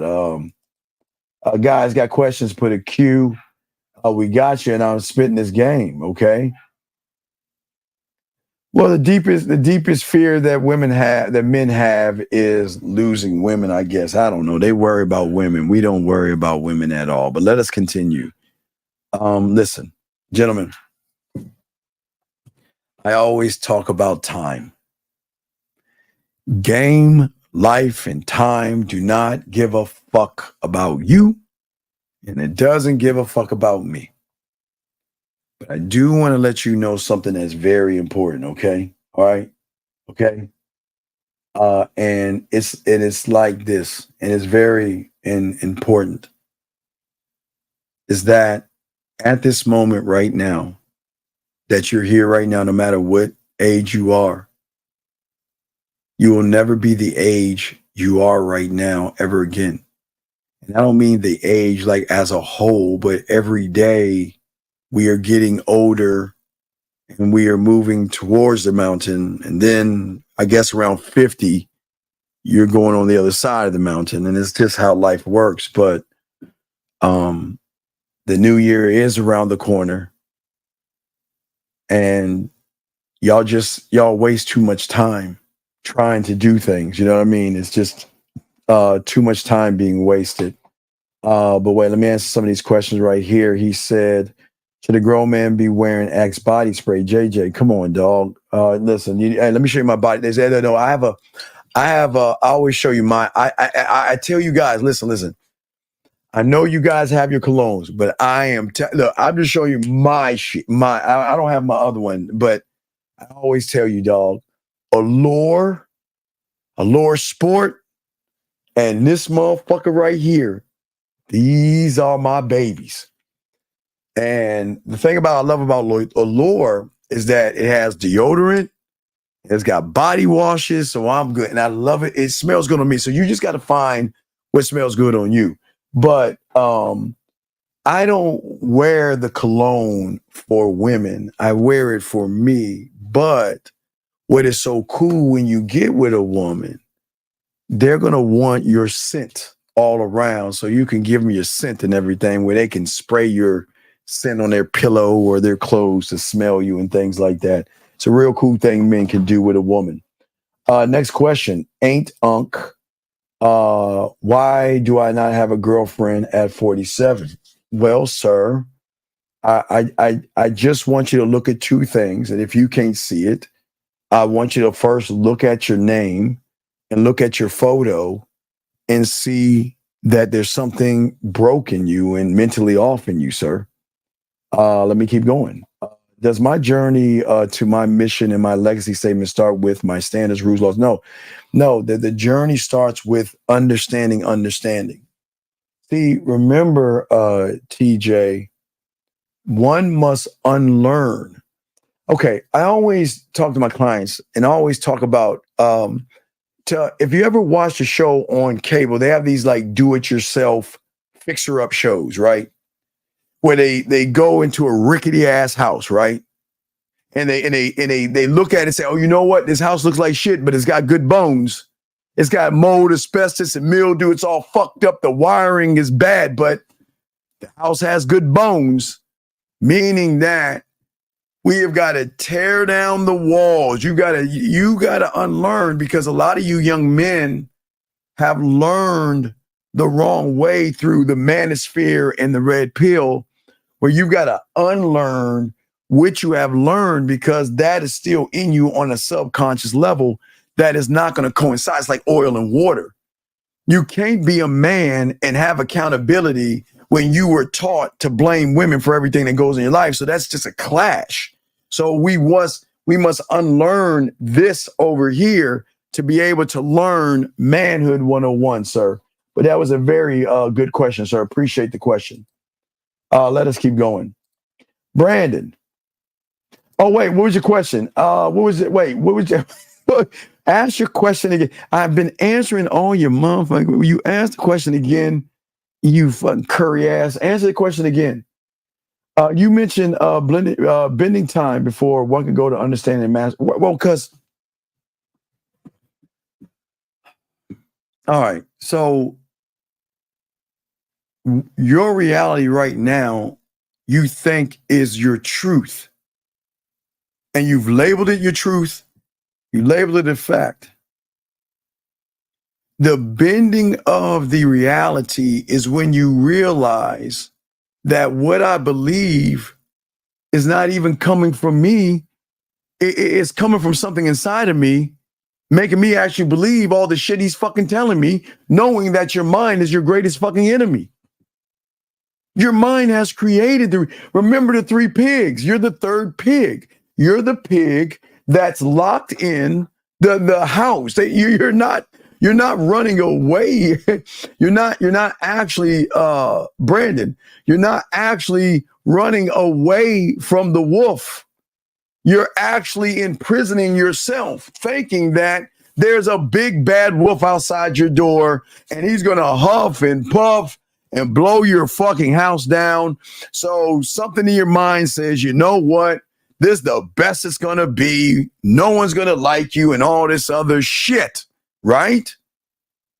But the only way one can bend his own reality is when he realizes, as you know, Brandon, you're the fourth pig. When you realize there weren't three, there's actually four, but the stories don't tell us about the fourth one.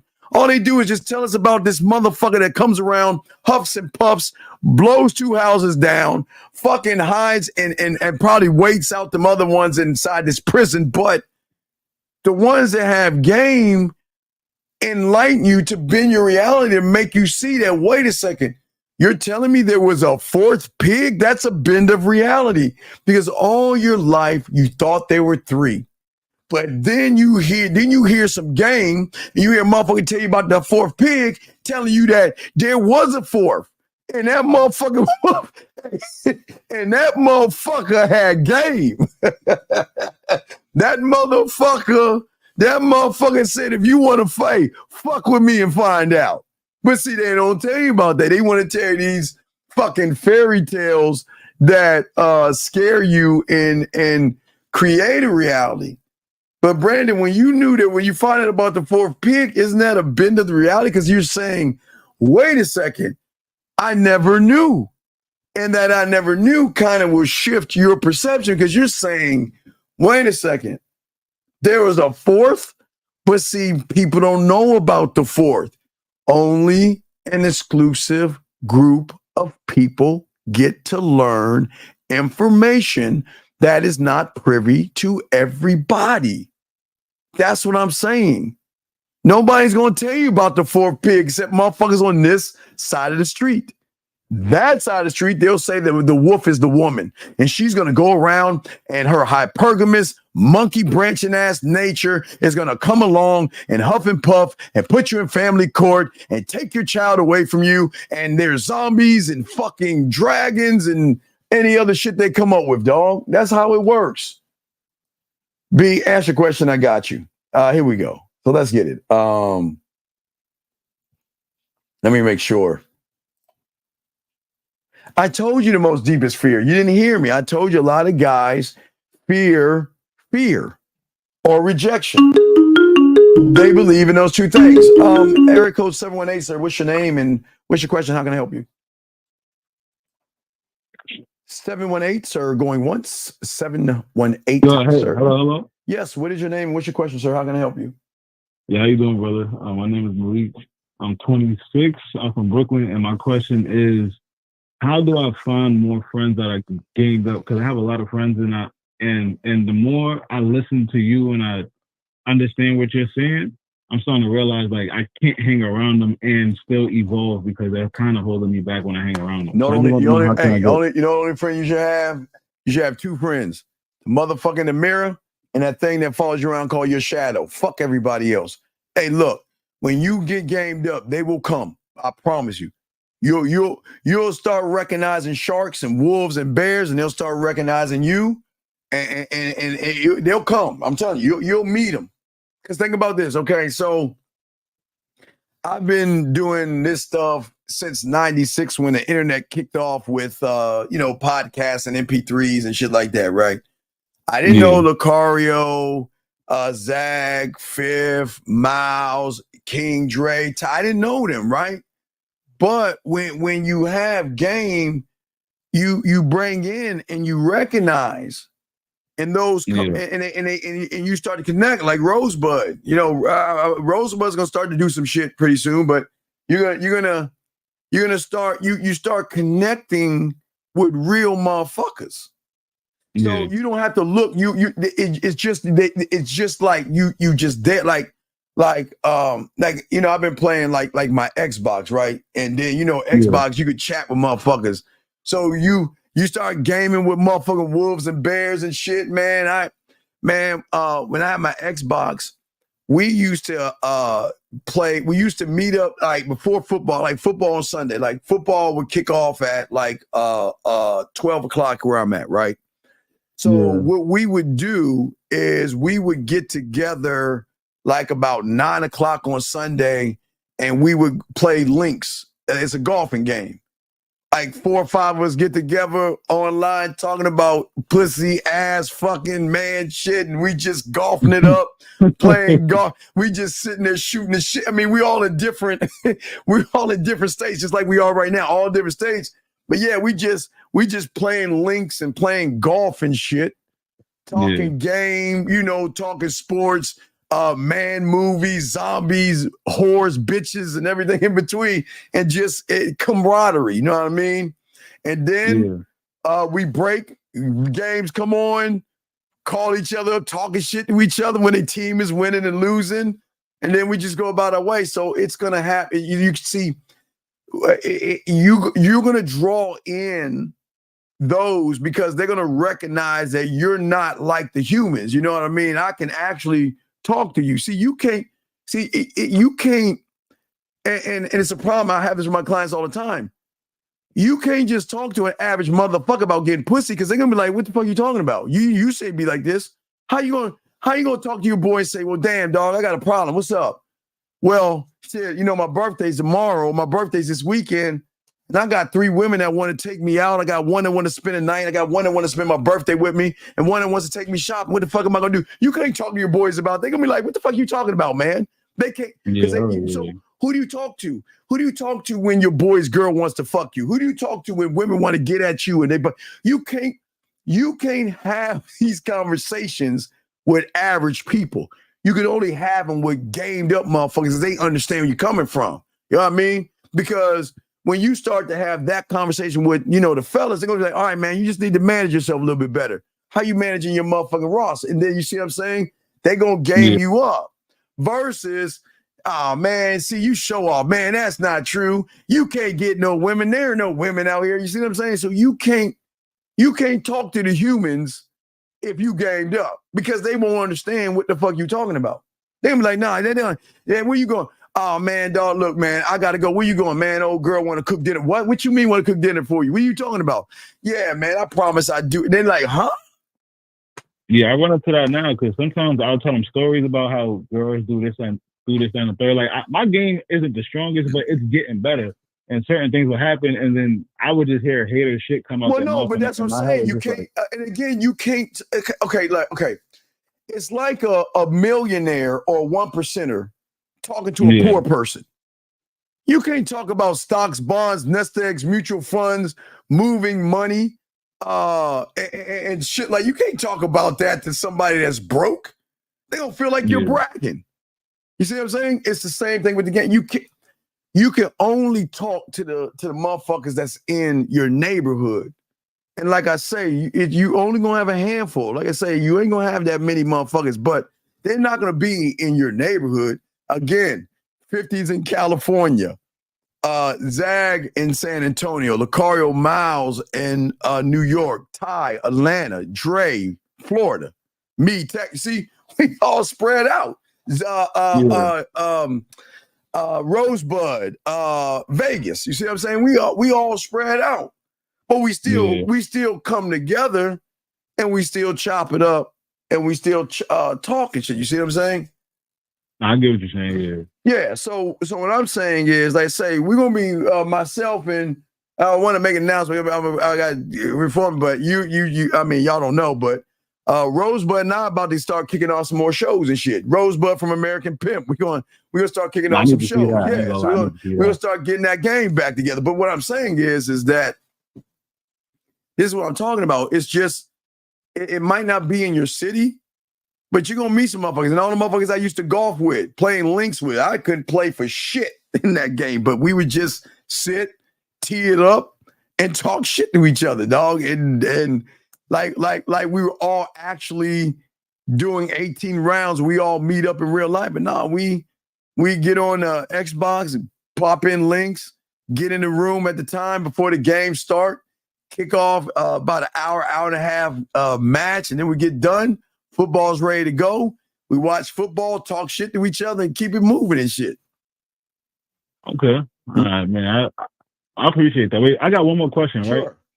About because I was talking about golf earlier. I wanted to get into golf, but I don't know if I should take lessons. I got a friend, he's about to take some lessons. I really just wanted to jump in and play. Before I tell you, before you do that, buy a video game. If you have a video game system, just get golf and see if you like it. Because like I said, I tried it one time, and I don't like to walk in. I don't like, man. I bought me some clubs and shit. Yeah. I was trying to swing, man, my shit. But I was like, man, fuck this. I'll do that shit on some video games, man. I ain't got no game when it comes to golf. I'm beta like I ain't got no game, man. I'll be like this, and still the ball still moving and shit. Feel like I grab that bitch and throw it. You know what I mean? But like I'll do it I'll play it with my boys on the video games, but I ain't no Tiger Woods out of that motherfucker, dog. I do not play. I was even when I was I was part of a country club, and I never played golf, dog. I don't even know why I even got in the country. I got in the country club because I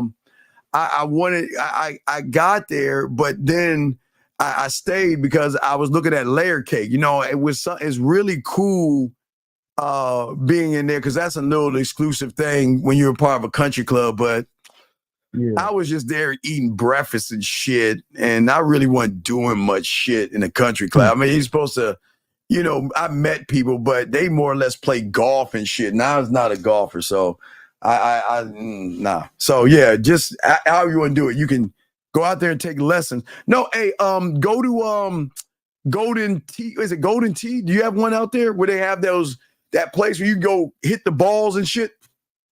I'm in New York, so I don't really know. I forgot what it's called. I know they got them out in Texas, but they got these things where they have golfing things where you can. Or hey, start off play putt. Hey, putt first, motherfucker. Because if you can't putt, man, don't even get out that motherfucker, dog. Nah, I mean mini golf. I did mini golf with my family and shit like that. Okay, well then, do that shit, dog. But no, man, I can't teach you. Hey, dog, I know nothing about golf. I'll play the video game, but I ain't get my kick out. I did that one time. I was like, man, fuck that. I ain't doing that shit, dog. I had to ask because we were literally talking about this earlier, but you said it. I was like, damn, let me ask him about this. Yeah. That shit ain't for me, my brother. Okay, well, we'll throw you back in, man. All right, man. No, I appreciate you. All right, respect. Thank you for the call. Great call, sir. Thank you. Great fucking awesome call, guys. Lines are open. Awesome call, man. Appreciate you guys. I got another question. How do you deal with built-up anger? No traumas, no rage, or smaller things. I'm not depressed. And the best part of my life is but angers. Okay, so young man.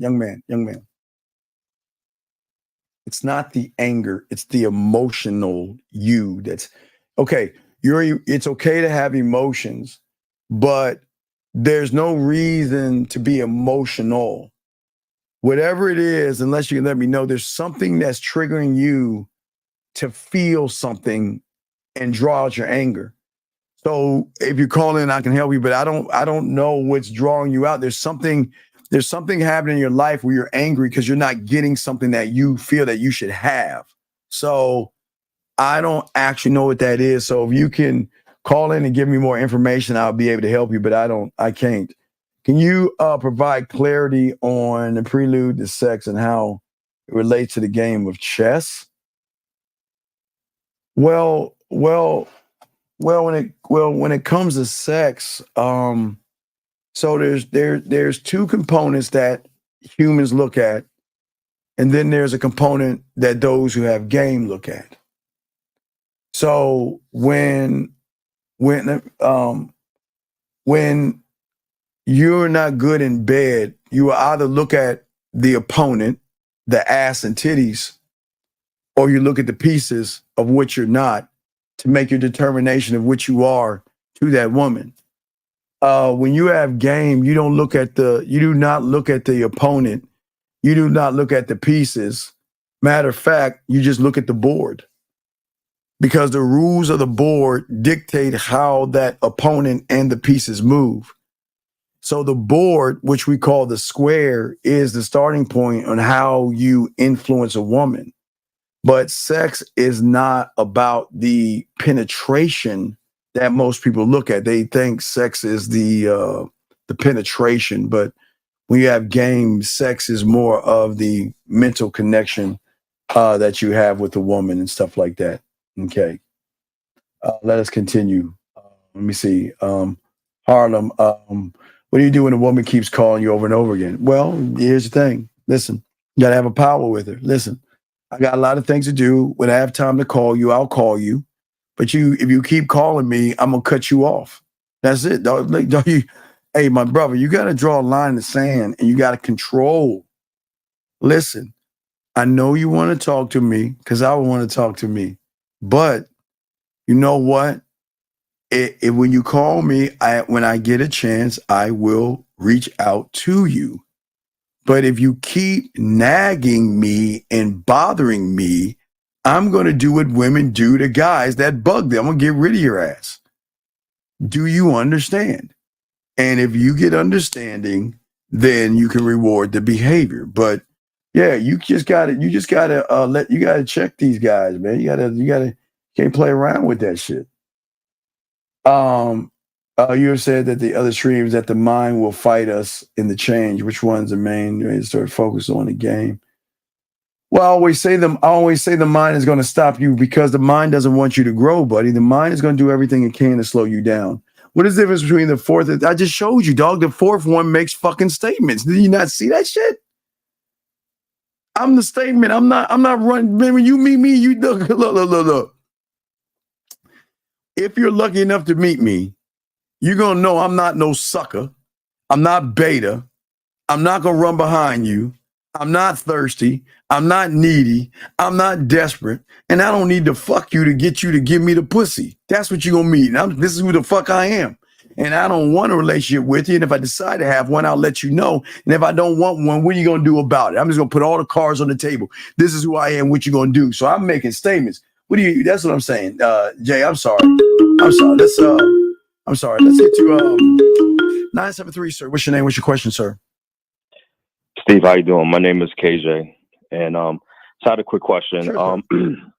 You were talking a lot about insecurity. Yes. When it comes to men. Yes. And I just want to find out, like, from your perspective, what is the thin line between a man that is having a standard and a boundary compared to a situation to where they are not looking insecure, especially when it comes to dealing with women and when they're like having like women that they dating with when it comes to like girls trips and like having like like male friends in that equation. All right.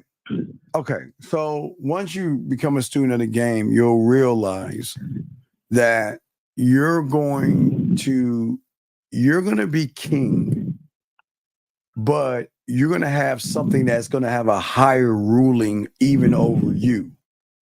And that is going to be your board of directors. And your board of directors, like a computer, when you push in 2 + 2 and hit that button, it will give you 4. And it doesn't give a fuck about your feelings or whatever, right? And you're going to operate off of your square, the board of directors, meaning that it's going to be my way or there's a door. But I'm going to tell you why. I'm just not going to say anything. But I don't understand. So you are threatened by her having guy friends? No. The question is that what I'm trying to ask is that the thin line between having like boundaries and a standard when you are dating women compared to situations that kind of give off like insecurity when you're dealing with a woman? Insecurity. That's what I'm saying. There's no insecurity. You're not giving. Okay. What I'm saying is, when you have game, you're one thought, one mind, one way. There is no change. You're all. It's like a line to line. You never change. The standard. The time changes, the world changes. You will evolve, but you will never change. You never give any wiggle room. You don't. There is no insecurity. There's not an ounce of insecurity in you. There's not an ounce of worry. You don't give a fuck. You just don't care. There's no ounce of any type of femininity in you. You remember, I played it the other day with from The Shy. She asked how you be a boss. You got to have a cold heart and a cool ass head. You got to put your feet. There are no fuck. You put your feelings in your pocket. There's no whatsoever wiggle room, dog. Never. And this is who I am. This is how I'm gonna move. What are you gonna do? So I don't understand the question though. What is? I'm trying to figure out the question. I'm trying to hold. I answered, but did I answer your question or am I missing it? No, I get what you're saying, man. It's pretty much just kind of like managing your emotions and not really. No, you don't manage your emotions. You can have emotions. You can't manage emotions, but you can manage being emotional, because you shouldn't be emotional. You should have emotions, right. But being emotional, that's femininity. You shouldn't have any of that shit. Being in your feelings, mad, sad, and all that shit, man. Fuck no. Fuck would I be that way for? Right. Okay. I got you, man. I just wanted to, because man, you talked a lot about just not really showing emotions and really, like you said, man. No, really, you get to see, the emotion you get when you see me, because you don't need to see my emotions. I'm gonna pull out emotions in you. Right.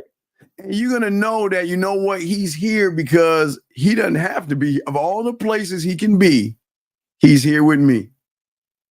So they're gonna see, oh, he cares. You see what I'm saying? So you don't have to say it. They'll interpret it. They'll know what's up because they know we don't waste our time and we don't hang out with anybody that's a waste of our time. Right. Okay. I appreciate it, Steve. Great Thank call. You, thank you, sir. If you have any other questions, call back. Great call. Okay, sir. Gotcha. Thank you, sir. Excellent call. God damn, y'all kicking ass today on the calls, motherfuckers. God damn. No, I'm sorry. That's the difference between. I'm sorry. I thought it was Moab. The difference between the fourth pig is the one he makes statements versus the one that hides, sir. Steve, what's something smooth that you can use to transition? Hold on, let me grab this call. 347, sir. What's your name and what's your question, sir? This is Steve. This is Dylan from New York. How you doing, Dylan? What's going on? I can't complain, man. Life is great. Okay, what's going on? I was just wondering, so I was thinking about this. I'm going to a party in a minute. And I know this happened last time, and I wanted to see, what's your perspective? So let's say I'm going to be at the party talking to a girl, might be dancing with her, and I see someone else I want to talk to on the side or whatever. How do I be respectful and let her know what's going on so I can get out of there smooth and go handle my business? Okay. Okay. What do you mean by that? Because I don't want to just walk away. I might say, why not? Okay. Okay. All right. Look. Let me tell you the worst thing you do at parties, bars, and shit like that. All right. Look. Okay. Women are going to want to meet people. Okay. Right. All right. So with that being said, when you go to a party, do your thing and move on to the next woman. Let her go and meet other guys and do her thing. Don't hang around her. Don't handcuff her and helicopter. Leave her the fuck alone. Go up to her, dance, talk to her, and then you know what? You have my information. Hit me up after the party's over. Enjoy yourself, and you go off and do your thing. Copy. But yeah, don't hang around these. That's insecure and weird. No, So, yeah. I ain't want to hang out. That's what I'm saying. I don't want to really. That's what I'm saying, because I'm not going to want to hang out with her. I know I'm going to want to go handle my business somewhere else. So I just want to make sure, okay, yeah, you have my number. Yeah, you have my number. Let's go talk to some other women. All right, cool. Don't put all your eggs in that one basket. Go meet as many women as you want, dog. Have fun. Enjoy. Sure. It's a party. Have fun. Hey, look. I used to say it's called Johnny Appleseed. Go around and just keep throwing your seeds around, girl. Hey, you want my seed? Here it is. Here it is. Here it is. You know what I'm saying? Got you. All right, young man. And then I got one more. When you were saying ask her about her finger and dildo count, did you mean her dildos and how many fingers like she can fit inside? No, it's a joke. I'm saying, okay, you're worried about a dick. She's used her finger. No, I'm just saying a finger and a dildo has hit that pussy more times than any dick that she's ever had in her life. Right. So that should be the question. All right, cool. Okay. All right, man. I'm gonna tap back into the show, man. Your call, sir. Thank you for the call. Respect. I like that. Okay. So let's get this back. I don't know when you mean a woman traveling. I don't even understand what you mean by that, Mohab. I do not understand what you mean by that. Let me see. Would you agree that a lot of males have codependent? No, I won't say mom issues. They just don't know how to communicate themselves. Beautiful. I'm trying to catch up to y'all questions as we continue. Guys, y'all put a queue. Lines are open. Oh, wait, I'm sorry. Logan, I'm getting to Logan. Logan, he says, as much as I try to relax, I still get a pit in my stomach thinking about talking to a woman. Well, because you're not, okay, you are what you are because you're not ready yet. You just have not created Logan, built Logan up, or worked on Logan. So everything you're doing is just making it about pussy, and that's the problem. So you just got to learn the game, young man. It's not bad. You just right now, you worship pussy over your dick, and you just have to learn the game to work on yourself, sir. That's all that is, okay? What's an example of planting a sexual seed? Well, making her smile, laugh, and blush. Most guys can't do that. What is the board in terms of the game? Well, they are the thing that it's like a computer. It moves without thought. Or it doesn't care about feelings or anything like that. It just moves. Question: how do I overcome my feelings of jealousy with a woman? Stop acting like a woman, sir. Okay, you gotta. Okay, you're too feminine right now. You should not be with a woman right now being this emotional. It's not going to be conducive of anything because this is a very dangerous game to play when you're jealous, because a lot of jealous people do bad things. So I would say leave women alone until you get your life together, sir. Leave women alone. Just finished watching Shogun because of recommendation in the past. Is a great show. My question is, how can we enter? Well, what do you mean? It's the same, dog. Integrity, honor, not having feelings, man. Move like those motherfuckers, dog. It's the same thing. That's all we're talking about.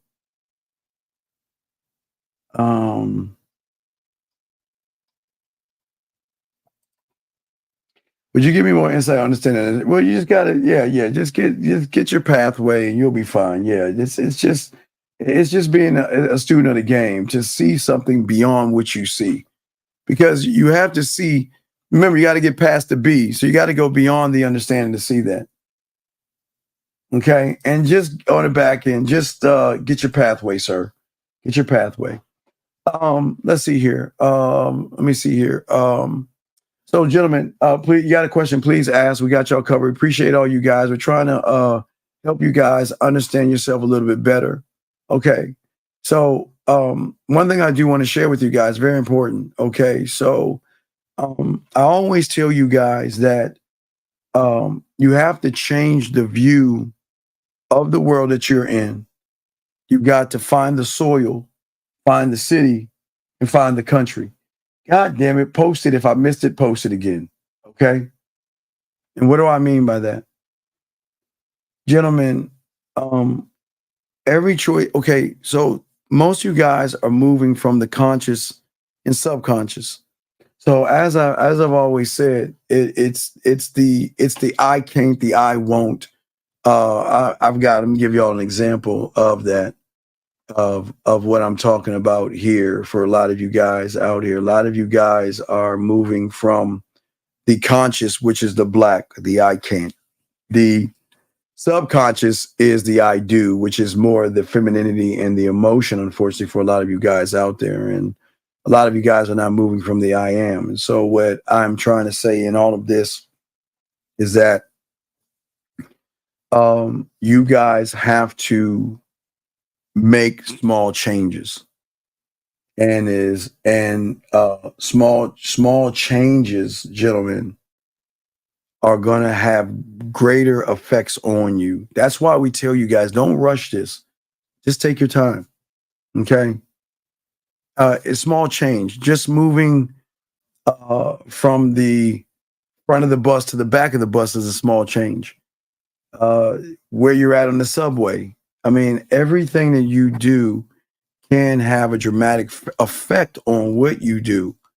When you go to a bar or a club, instead of going to the wall, going to the bar, going to the bathroom, go to the dance floor, go talk to women. It's always small changes. But you've got to move from that darkness that you're in into your sun to realize how much of the world that you're missing right now, okay? But you have to move, and you've got to ask yourself, how far do I want to go in that move, okay? And let me continue this. My bud in Chicago, he's 24, but muscular, above average. He flirts with chicks after high school. Well, Bull. I don't know if you have a love for your friend, but here we do not give a fuck about other people or how they're moving. So what we got to do, Bull, is if I were you, I'd cut that loser out your life and start doing your own thing. This is a problem why you're being this, because you are a percentage of who you hang out with. If you're hanging out with a loser, you have loser thinking, and you have feminine thinking because you're more concerned about another guy than you are yourself. So it's not me knocking you, but I would say if I were you, I cut the fat, get rid of that guy and move on and stop talking about other men. What's an example of I am? Me. Let's see here. Why do so many males lack it when it comes to sexual intimacy? Well, because beautiful, you got to be beautiful. I keep telling, I teach guys how to fuck. So beautiful. The thing is you got to people don't understand confidence. See, they go to confidence, but confidence is not sexual confidence. That's the next door behind that door. So when you get around a motherfucker that says, I don't need your pussy to make you come, and I don't need to fuck you to get you to want to be with me, that's the motherfucker you better be careful about, because you get with that motherfucker, he gonna fuck your world upside down. He gonna flip your world in two. But a lot of young men don't know sexuality because a lot of young men have never explored their sexuality to know that you have to have experience in kissing, fucking, talking, flirting, being romantic, being smooth, being seductive, being kinky and dirty and nasty and naughty and freaky and not. You gotta be a Ginsu chef up in this motherfucker. But they don't know that because no one's ever told them to create that. So they don't know sexual intimacy because they think that sex is porn. Hi, my name is Sam. I don't know anything about you, but let's fuck. The end. That's all they know. But they come over here, they learn the game, and they learn that when beautiful, when you have game and you turn women on, then as I've always showed you, the women are going to reach out in sexual ways, okay? And what they will do is they will talk to you nasty. They will talk to you dirty. They will reach out to you and tell you what they want to do, what they want to be, how they want to do it, how they want to feel you, lick you, take nasty pictures and everything in between. So it's just a lot of young men don't know that yet. And that's what we're trying to get them. But once they start learning this game, they're going to get a lot of women that want to fuck them because they've never met anybody that can, like, you know, wow, I've never met a man. I never heard of Sex-O-Ween. I mean, that's something I give them for free, but I never heard of Sex-O-Ween. I never knew about the costume game. I never knew about the trick-or-treating game. I never knew these things, the lost and found box, the wine above my bed, the erotic poetry. I've never met a man like that. So these young men will come into their own eventually when they're ready to learn the game. Appreciate the kind words, sir. Let's see here. I just answered your question, knucklehead. Let's see here. Well, just read. You'll know if you send the email and just write the pathway. You'll learn. That's it. Can you tell the difference between a promiscuous and non-promiscuous woman when you first read her? Sir, I don't give a fuck. Sir, listen. Okay, listen.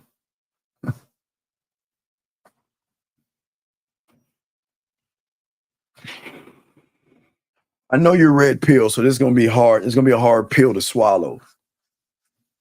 I teach you about one pill you should have. Now, I'm the only YouTuber to teach you about one pill. There's only one pill you should take. And I'm the only one that said it because I invented it. It's called the me pill. No red pills, black pills, and blue pills, and all that manosphere shit. I take the me pill. The me pill. And my me pill, hey, look, even though I take that pill, I cannot read a woman's mind. There is no motherfucker on the face of this planet called Earth that can tell the difference between one that is. Let me show you something. This how fucked up it is. Did you know that the good girls dress like sluts and the sluts dress like good girls? Did you even know that? Do you know sometimes the good girls, sometimes they'll dress a little bit outside themselves because they want a little bit of attention, where the slutty ones will dress down because they get too much attention? See, you'll never know. You'll never know. But I can tell you red pill or manosphere, and I tell you ain't getting no pussy. But young man, you'll never, gentlemen, dog, you'll never know. And you want to know the crazy thing about it? You don't really give a fuck. Because every little piece of pussy you see on the internet, every little ass you see waddling when you watching porn or on Instagram, and every woman you looking at, you don't even give a fuck about this question. You're just wondering how I can get some pussy myself. See, so it does. See, I don't even know why y'all even ask this question. You don't give a fuck about this question. It only comes up when that woman says, I don't want to fuck with your ass because you don't know what you're doing, young man. So if you're going to take a pill, take the me pill, dog. Okay? And stop worrying about shit you don't know. We'll never know. We'll never know. We'll never know. You'll never know. My God, you'll never know.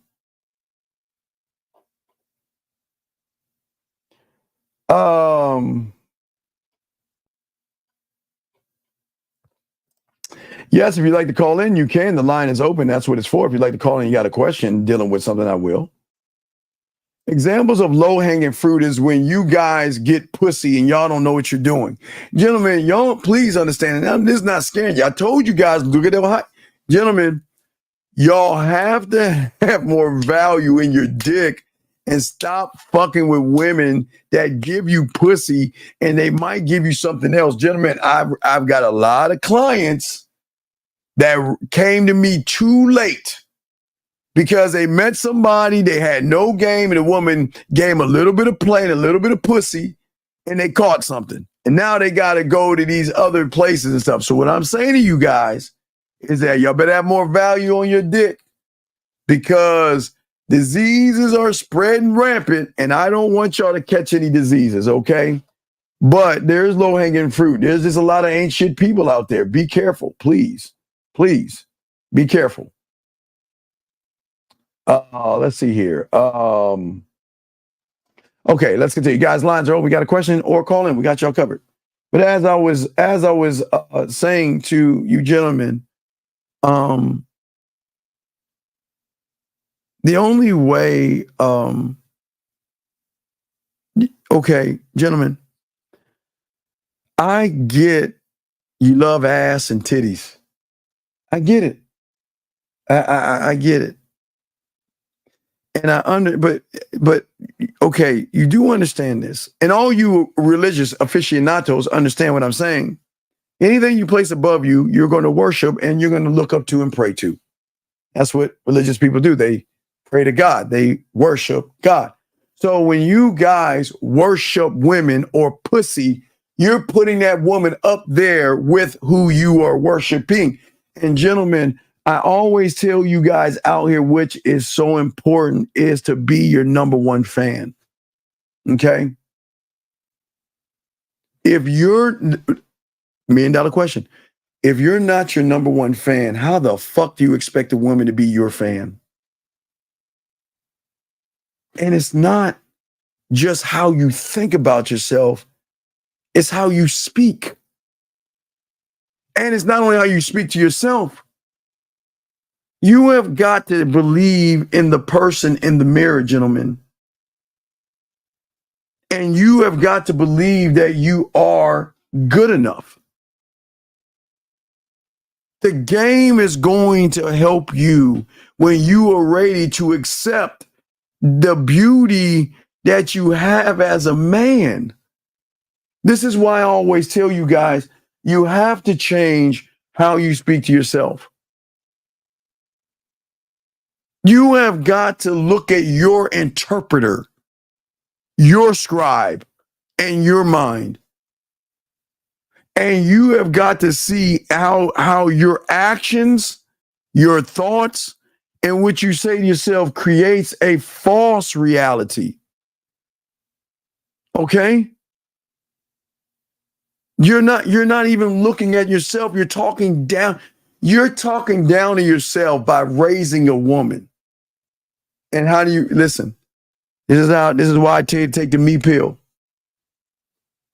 You want to know why the me pill is better than the red pill in the manosphere? Because the me pill has nothing to do with women. Has everything about you and you alone. The red pill at its core is women. The manosphere at its core is women. So everything you're doing is for women, and women have nothing to do with the game. But yet, y'all do things for women and about women. But when you take the me pill, y'all, you know, I was the one to have the shirt, the me pill shirt, because no one had it. I created the me pill. So when you take the me pill, it is at that time you start to identify and you shift from your limitations and realize that you are infinite and you can be, do, stay, and think all the things you want. Okay? What I'm saying to all you young men out here is that you're taking the wrong pills. You just take one, and guess where it's manufactured? Here. It's not my pill. You got your own manufacturing company inside your mind that can build a pill called the me pill. But you've got to learn how to speak for yourself. And you got to learn to believe in yourself. And you've got to stop telling women they're beautiful. You've got to stop your language expose you like Miles Cunningham. Y'all said, she's beautiful, she's sexy, she's gorgeous. What the fuck did she do? Gentlemen, do you understand that you are falling in love with eyeliner, makeup, and weave and tight clothes? That's it. You're not looking at the woman. Okay?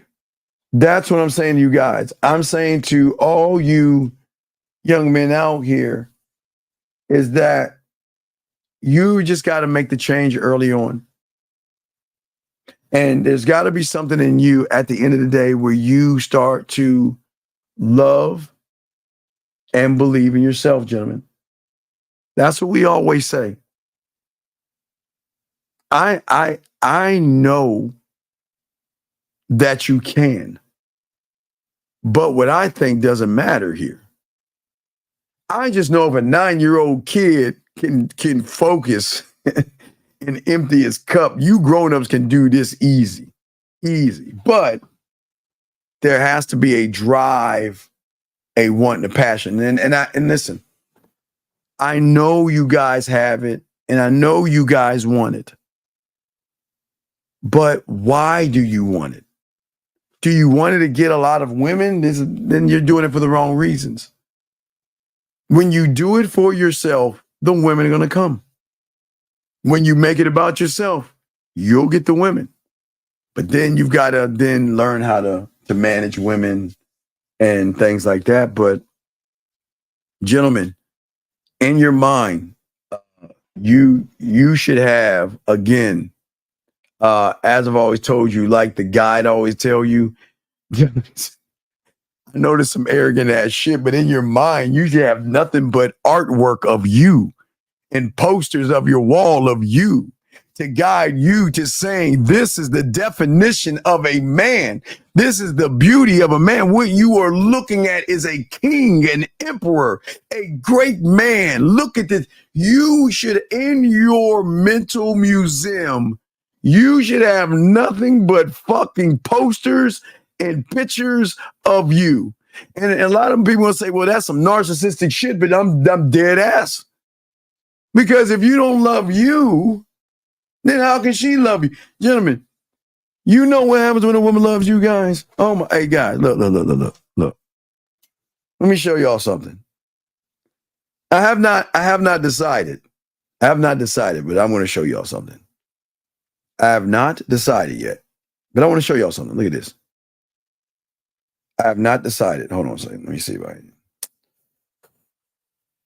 Let me see how I can show you this shit. A second. Wait. I have not decided. Wait, let me show you this. Hold on. I have not decided. I just gotta cover shit up, dog. Fuck. Where's it? Hold up. I gotta pull out this tape. Shit. Hold on. There you go. You still can see it. Fuck.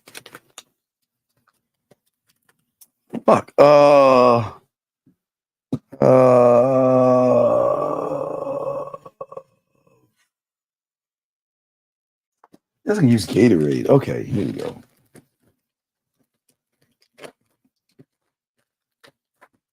I'm still deciding, dog, because I'm gonna get the. But here's so I was asked, because my birthday's coming up, right? So what do I want? So I'm trying to decide. Hold on, let me see if I can. So I'm trying to decide. I think I want this. Hold on, let me see that. Hold on. Or this one. I'm gonna get a couple of these. Hold on. Or I'm gonna get this. Or now this gonna go, yeah, and I'm gonna get this right. I'm probably gonna get so that has a little bit of brown because I like to, in the fall I like to wear like some tan, so I want to get black and tan. But I'm telling y'all now. So if any of y'all see me in Miami, you gonna see I'm showing you the shoes.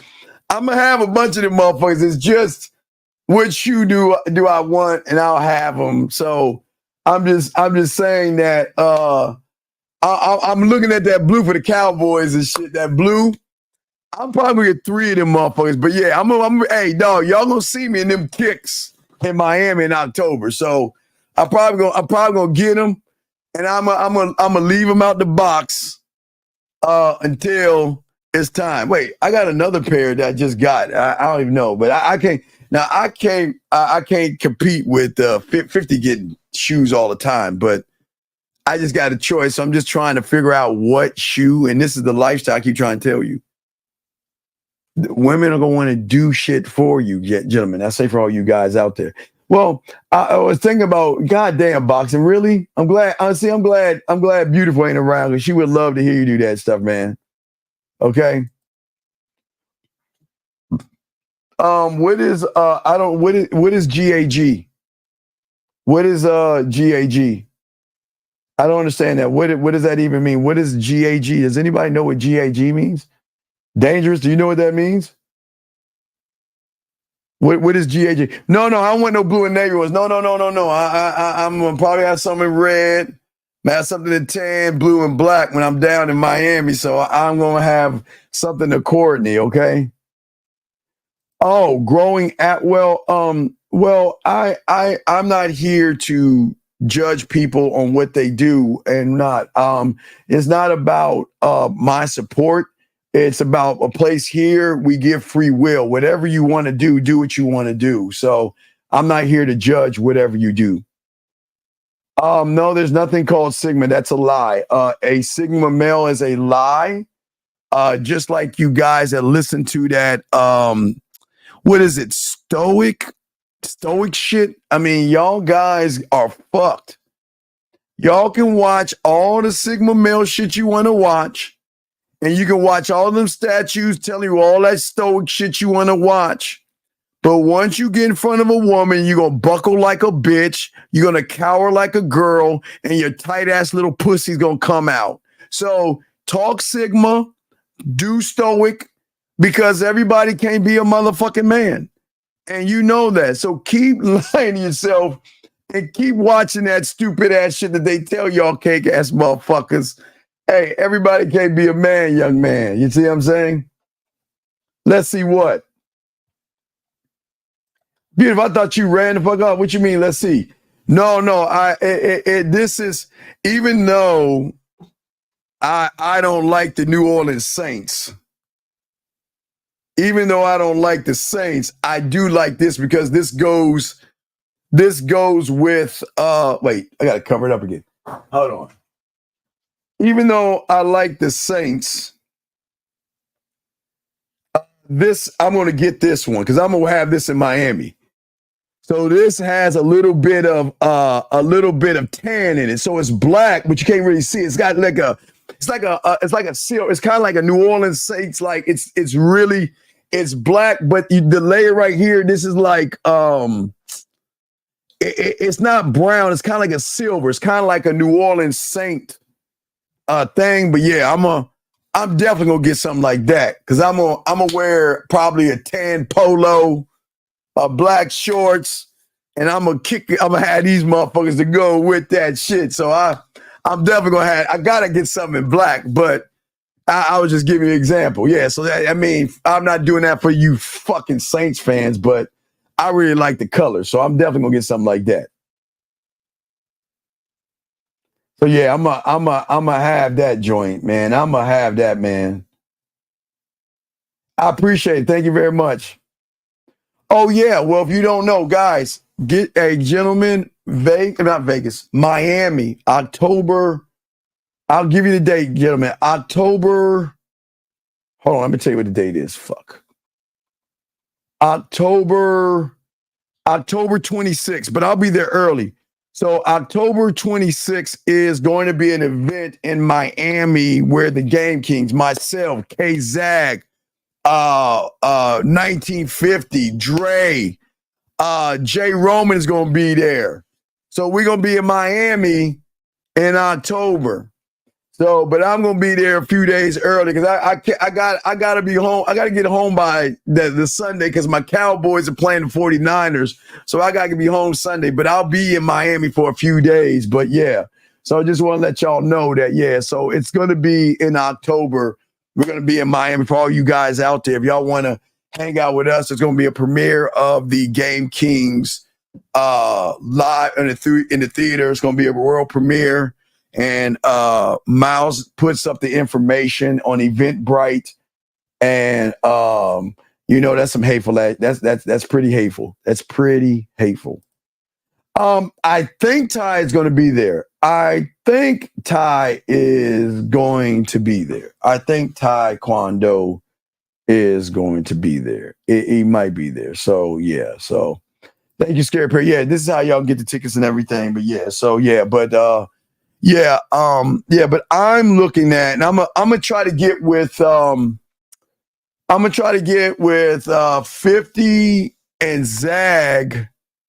And on Mac Game Mondays, I'll talk to the fellas, and I'm going to see if anybody goes down there and has a ticket. Maybe we could set something up where we could take y'all out to dinner and hang out with us or some shit like that. So I'm gonna get with because we didn't do that in Vegas because we was just doing everything in Vegas. But I'll talk to Fifth and Zag. And we'll do something extra where if y'all guys are there, we'll do like a raffle or something and have a few of you guys hang out with us. And it'll be on us. We'll treat. Y'all can sit, kick it with us. You know what I'm saying? Have a nice steak, a good. I'm not talking about no fucking Cheesecake Factory. We're going to take you to a steakhouse or some shit. We're going to have a nice motherfucking ribeye steak and eat like kings and shit.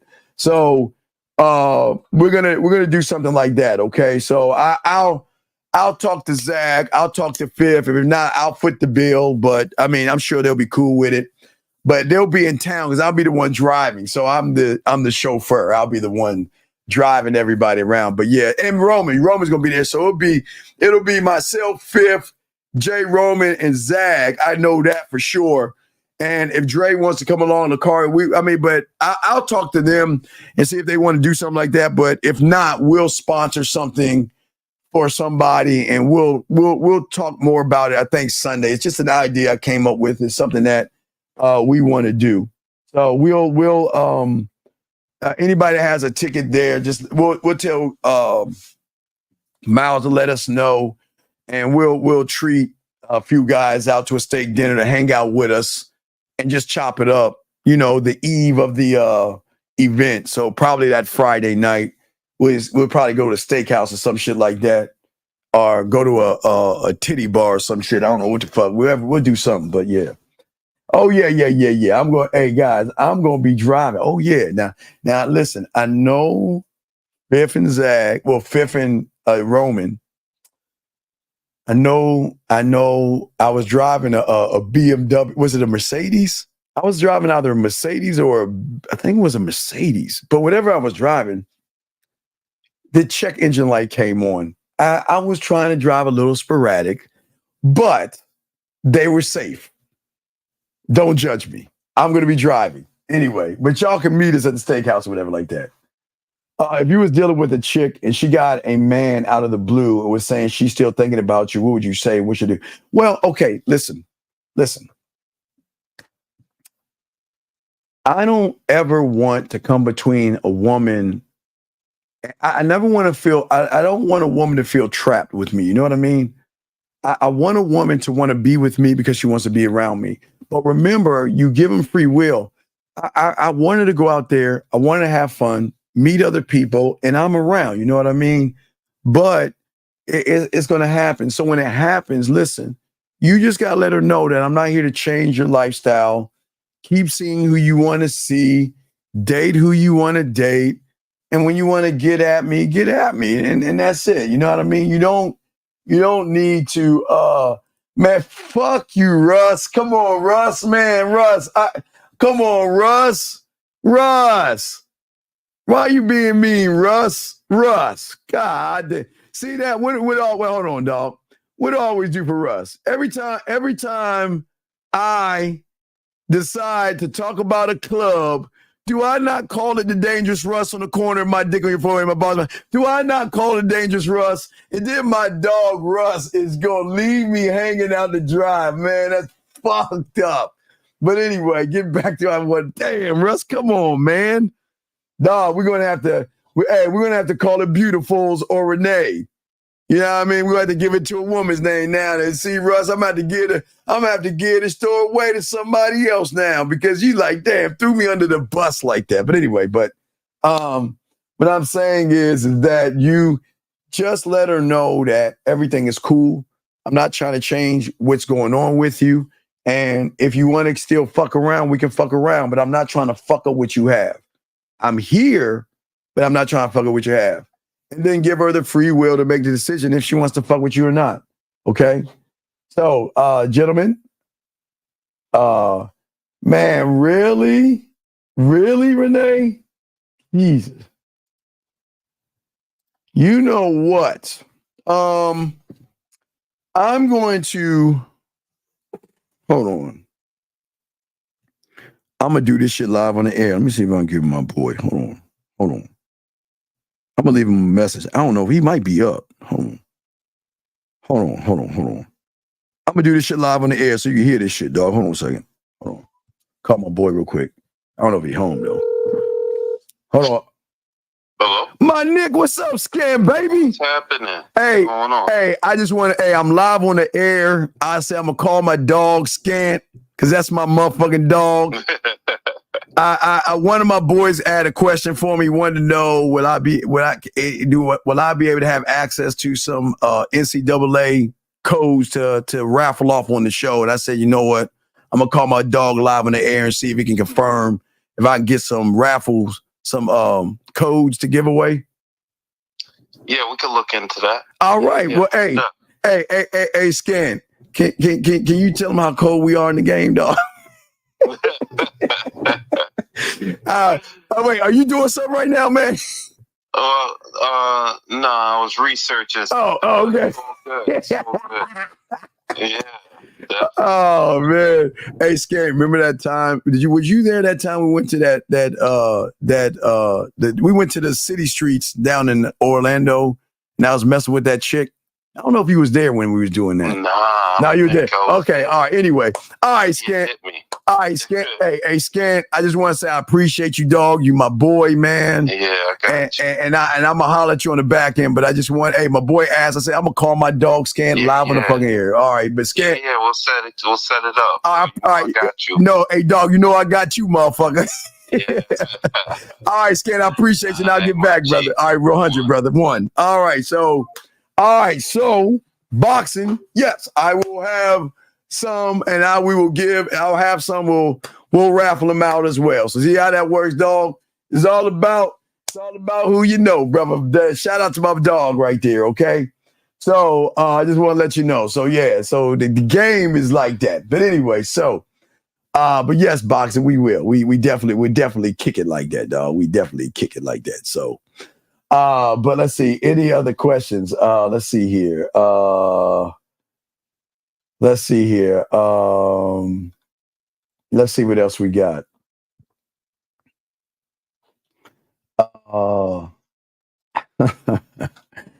Man, y'all are just evil. Y'all are pretty y'all. Hey, look, listen. I can drive. It was just, look, y'all don't understand. Look, so I was at the MGM. Fifth was at this hotel over here. Jay Rome was at a hotel over there. So I had to get dressed early. I had to walk through MGM. I had to walk through the fucking slot machines to go all the way down to the garage, get the car, drive, cut around, pick up Jay Roman, wait for him to come down and shit, zoom back around, make two lefts, a right, come back around, and scoop up 1950. So I didn't have time, man. We had to drive, man. I had to drive. Yeah, so if you text her, just let her know that we cool, I got you, and I'm not tripping. You know what I mean? You ready for the Pineapple Store Live? No, we don't do Pineapple Monday. We do it Wednesday. So we're like 3 shows back. But no, we got Mac Game Mondays on tomorrow. It'll be Mac Game Monday. So we're about to wrap this up. But no, guys, we y'all did a good job today, and I hope that everything that we talked to y'all about, showing y'all guys how to unlock things, And we're going to bring back the whiteboard. So don't worry. We're going to bring back the whiteboard. So we'll have that up probably Tuesday night. Tuesday. We'll have the whiteboard up Tuesday, no more than probably Wednesday, but we'll have the whiteboard up where I'm going to draw my board like I used to do, dog. We'll definitely have the whiteboard up. Yeah, the Uber peel. God damn. Yeah, I don't know, man. I hope Zach is there. Yeah, I told the fellas, man, y'all get to the airport. I'm going to scoop you up. I got y'all, but whoever is there, we'll figure out something and we'll take a couple of guys out for dinner. And if I got to pay, I don't mind. But yeah, we want to do something. So we'll definitely knock that shit out, guys. Okay. Okay, good. I'm glad you're doing that, man. Knock that shit out, dog. Knock that shit out. Yes, Duda. Wait, the gays am I? Do I? Man, I gotta. Hey, wait a second. Beautiful. Don't hate me because I got a nice roundly shaped head for a 52-year-old man. The fuck you hating for? Anyway, Duda is that motherfucker. Duda, hey, if you watch The Shy, gentlemen, matter of fact, boxing, if you look on YouTube, look up the best of Duda or something. And if y'all don't know who Duda is, boxing, pull that up. I think you go to YouTube and type up the best moments of Duda from The Shy or something like that and post it to these guys. And y'all guys gonna see he the motherfucker, man. He's that motherfucker. I wanted to be clear because I'm confused. If it is a female, if it's feminine to be emotional, like being in feelings such as jealousy and sad, is it also feeling to be happy and joyful? Gentlemen, look.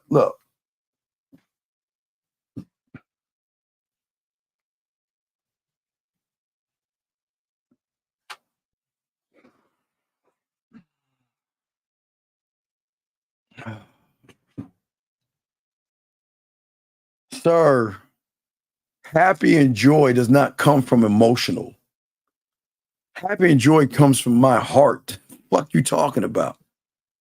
Happy and joy comes from my fucking core. It doesn't come from my fucking emotional. I'm being emotional and shit. Motherfucker, what you talking about? See, the problem with you is that you can't accept your pussy is tight right now. You can't accept that you're being a loser right now. And you can't accept why you ain't getting no pussy. I'm just telling you, dog.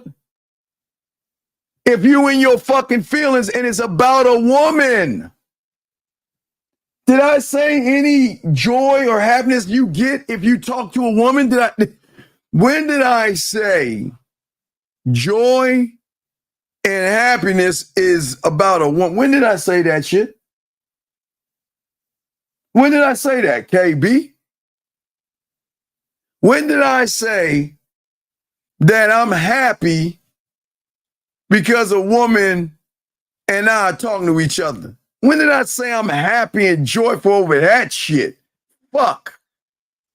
I'm more joyful of picking up my joystick and playing Call of Duty, motherfucker. What you talking about? When did I say that joy and happiness is tied into a woman? But see, with you and shit, you're feminine most because all your fucking feelings are tied into pussy. But I never said anything about happiness and joy. That comes from the core, brother. What are we talking about? All that shit comes from here. Why would a fucking man be emotional and jealous and shit? The fuck would I be jealous of? Another guy? Wait. Let me get this straight. I'm a bad motherfucker. what my fingers can do, what my mind can do. So why the fuck would I be jealous? Man, the fuck out of here, man. Come on, KB. Come on. Come on.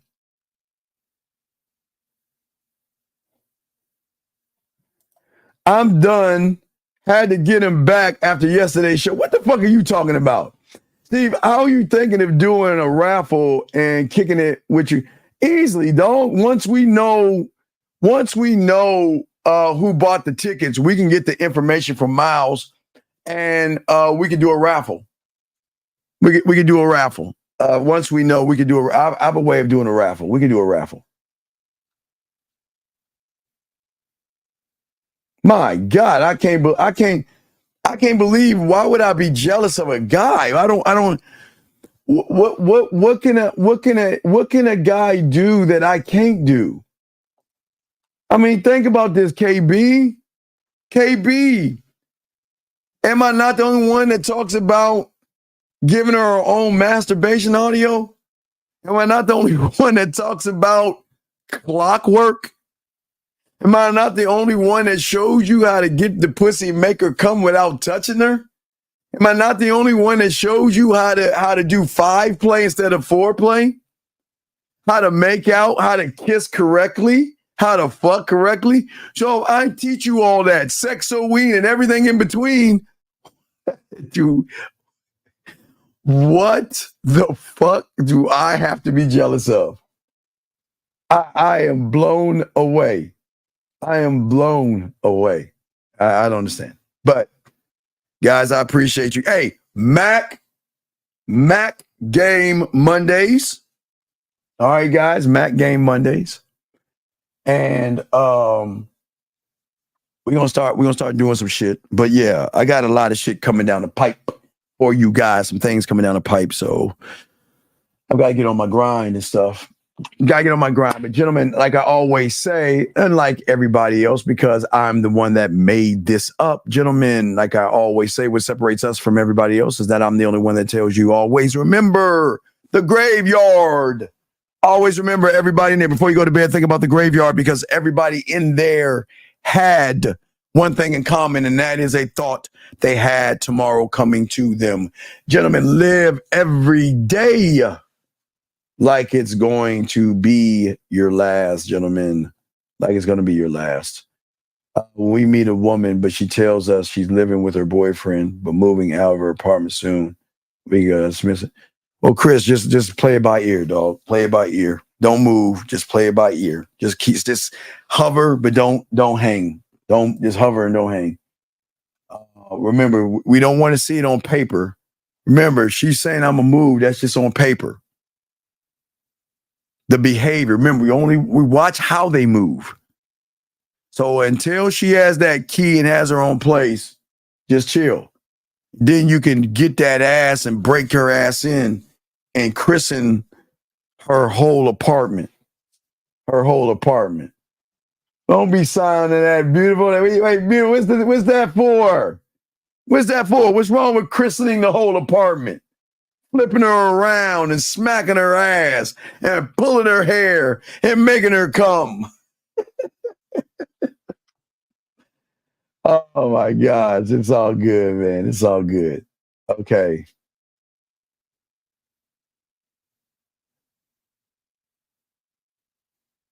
Well, yeah, it's all respect. But what I'm saying, young man or person, I don't know, KB, I say KB. What I'm saying to you is that we don't get mad, angry, or jealous. We just get rid of them and move on to the next one that's waiting for us to get rid of them. That's how it works. You can't get jealous when you give her the free will to be with other people. And you can't be her father and tell her she can't be with other people, because she'll fucking say, okay, you want to tell me what to do? I'll show you, motherfucker. But when you tell her that she can be with other people, after a while, she's going to realize that, you know what? Damn, I'm talking to this guy, but I'm thinking about him. Damn, I'm on a date with this guy, but I'm thinking about him. Or I'm on a helicopter with this guy and I'm thinking about him. Is the marketing team a combination of the board? No. Your marketing team is how you market yourself, like your branding, your self-branding. And we'll get. I got some for all that shit. Don't worry, I got some for all that shit. But that's how it is. But no, your marketing team is not your board of directors. Your board of directors are like a supercomputer. And your marketing team is just, how can we market you to influence the woman to want to fuck with you without you begging for pussy? How by hover you mean just say what's up? Yeah, just talk to her. Yeah, just, hey, let her know, listen, I'm gonna tell you what's up. Listen, right now you're in a situation, and until I see your apartment myself, then we can start talking. But I'm not going to get involved until you are actually out of that situation. All right. So I think we got all the questions. I think we locked in on all the questions. But guys, Mac Game Monday. Guys, I hope y'all can show up for Mac Game Mondays, man. Y'all all, hey guys, y'all did great. Yeah, guys, y'all did great. Gentlemen, listen, listen, it's not getting your pathway and starting to become a student. It's just taking a moment and soaking up information that you never heard before and just soaking it all in and saying to yourself, damn, this motherfucker run his mouth for 4 hours and spit all this shit. This is what game is. It's flow, dog. It never ends. Oh, he's saying, wait. What? Okay. All right. What is the question? What is the question? Because it's either you or Renee that's going to be the new super owner or the dangerous Russ. I mean, he has just he just been evicted. He just is being so mean and shit. And no, don't thank me, thank you. You're good. Don't thank me, it's you, thank you. No, it's just listening, that's all. I'm not here to change your mind. I'm not here to try to change your thoughts. I'm just saying that just listen to what I'm saying and just think about what I'm saying. And try to grasp that there are people out here that want you to be better. All right. What's the question, beautiful? Come on, girl. What's the question? What's the question? See that? She says that she's supposed to be able to type. What's the question, B? Yeah, we're going to have to make boxing. Don't worry. We're going to give you a lounge, dog. Boxing.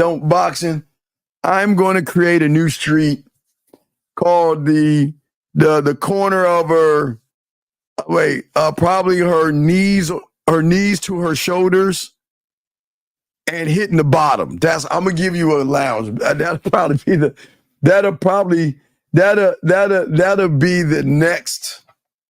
the next corner. It'll be her knees to her shoulders and hitting the bottom. So don't worry, boxing. We're going to give you your own lounge. I'm going to create this street for you, okay? So it'll be the corner of her knees to her shoulders and hitting the bottom. That'll be the name of your lounge. That'll be the name of your lounge, okay, boxing? I did ignore beautiful because, yeah, so that's going to be the corner, okay? You're going to we're going to create a brand new street corner, everybody. I'm telling y'all right now. See what we do? We're going to create a brand new street corner. That's going to be the new street corner, okay? So we'll move some things around. We'll keep coffee and tea on the corner of her facing the pillow and her ass up in the air. And we'll keep ice cream there. We'll figure out if we give Renee or Beautiful the dangerous Russ because he's been evicted. And then we'll give him a lounge to chill at called the boxing lounge on the corner of her knees to her shoulders and you hitting the bottom. So that's what we... Hey, you don't think that's a bad side of town? Her knees touching her shoulders and you hitting the bottom?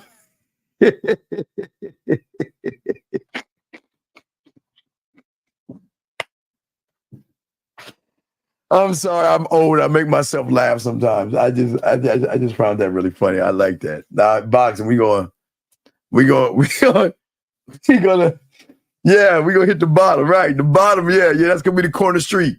So we're gonna create a new corner street. We'll create a new corner street. Her knees touching her shoulders.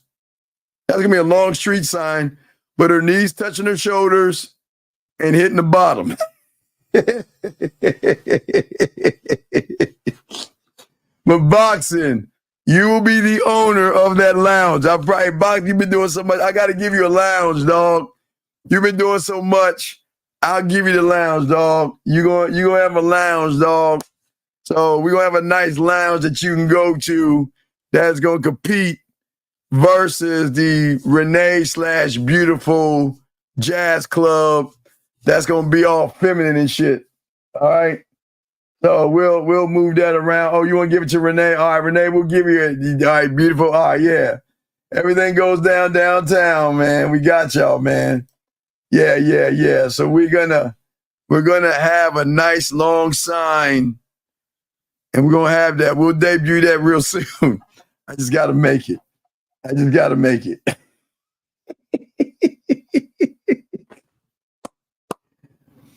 Guys, Mac Game Mondays. Okay, guys. Oh, hey, listen. If y'all have any questions, I forgot. Gentlemen, y'all questions. Hey, themanmindset@gmail.com. If you want your pathway, just put that in the subject. My pathway. Okay, that's it. Put your pathway in. But guys, all right, I have something for you guys. I tell you, y'all, I can't wait to share it. It's just, I can't wait. I got something for you guys, and y'all are going to love it. Y'all are going to love it. And I'm getting it all together. So I'm trying to get all this together. And then we'll open up Manhood U. Okay? Then we'll open up Manhood U. Then we open up Manhood U. We're going to go really, really deep. And we're going to hit more than the bottom. Okay?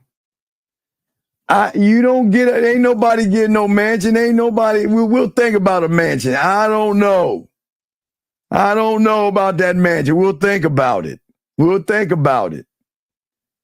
Nah, you'll see. I can't gonna tell you. It's a surprise. I got to get it together. Once I get it together, man, it's so much I got to do. So I got to get on that. Yeah. So I got a lot of work to do. All right. So, all right. You deserve it. You work hard. Okay. All right. Yeah. So it's all good. Okay. So for all you guys out there, we got y'all, man. And we want y'all to win. And we want y'all to learn. And we want y'all to soak it all up, okay, guys, at the end of the day. And then when y'all win, learn, and soak it up, you can't lose in this game, okay? So, guys, I appreciate all of you. Please appreciate yourselves. And Mac Game Monday tomorrow. Mac Game Monday is tomorrow, guys, all right? Great job, guys. Y'all did a great job. Fabulous job. Good 4-hour job. Appreciate you all, guys. And please appreciate yourself. We out this joint. Thank you. Just like that, man mindset. Just like that, man mindset. Have a good night, the show is over. Take notes and use what the dean has told you. Now with dating, your game is colder. No hesitation when you approach her. Gotta level up, gotta keep on rising. Till you the best, got the touch like Midas. Now you got style, you got all the women flocking. So many options, now you got it popping. Thank you for tuning in. Hey, just like that, man mindset. Gotta come back again. Hey, just like that, man mindset. Email the man mindset.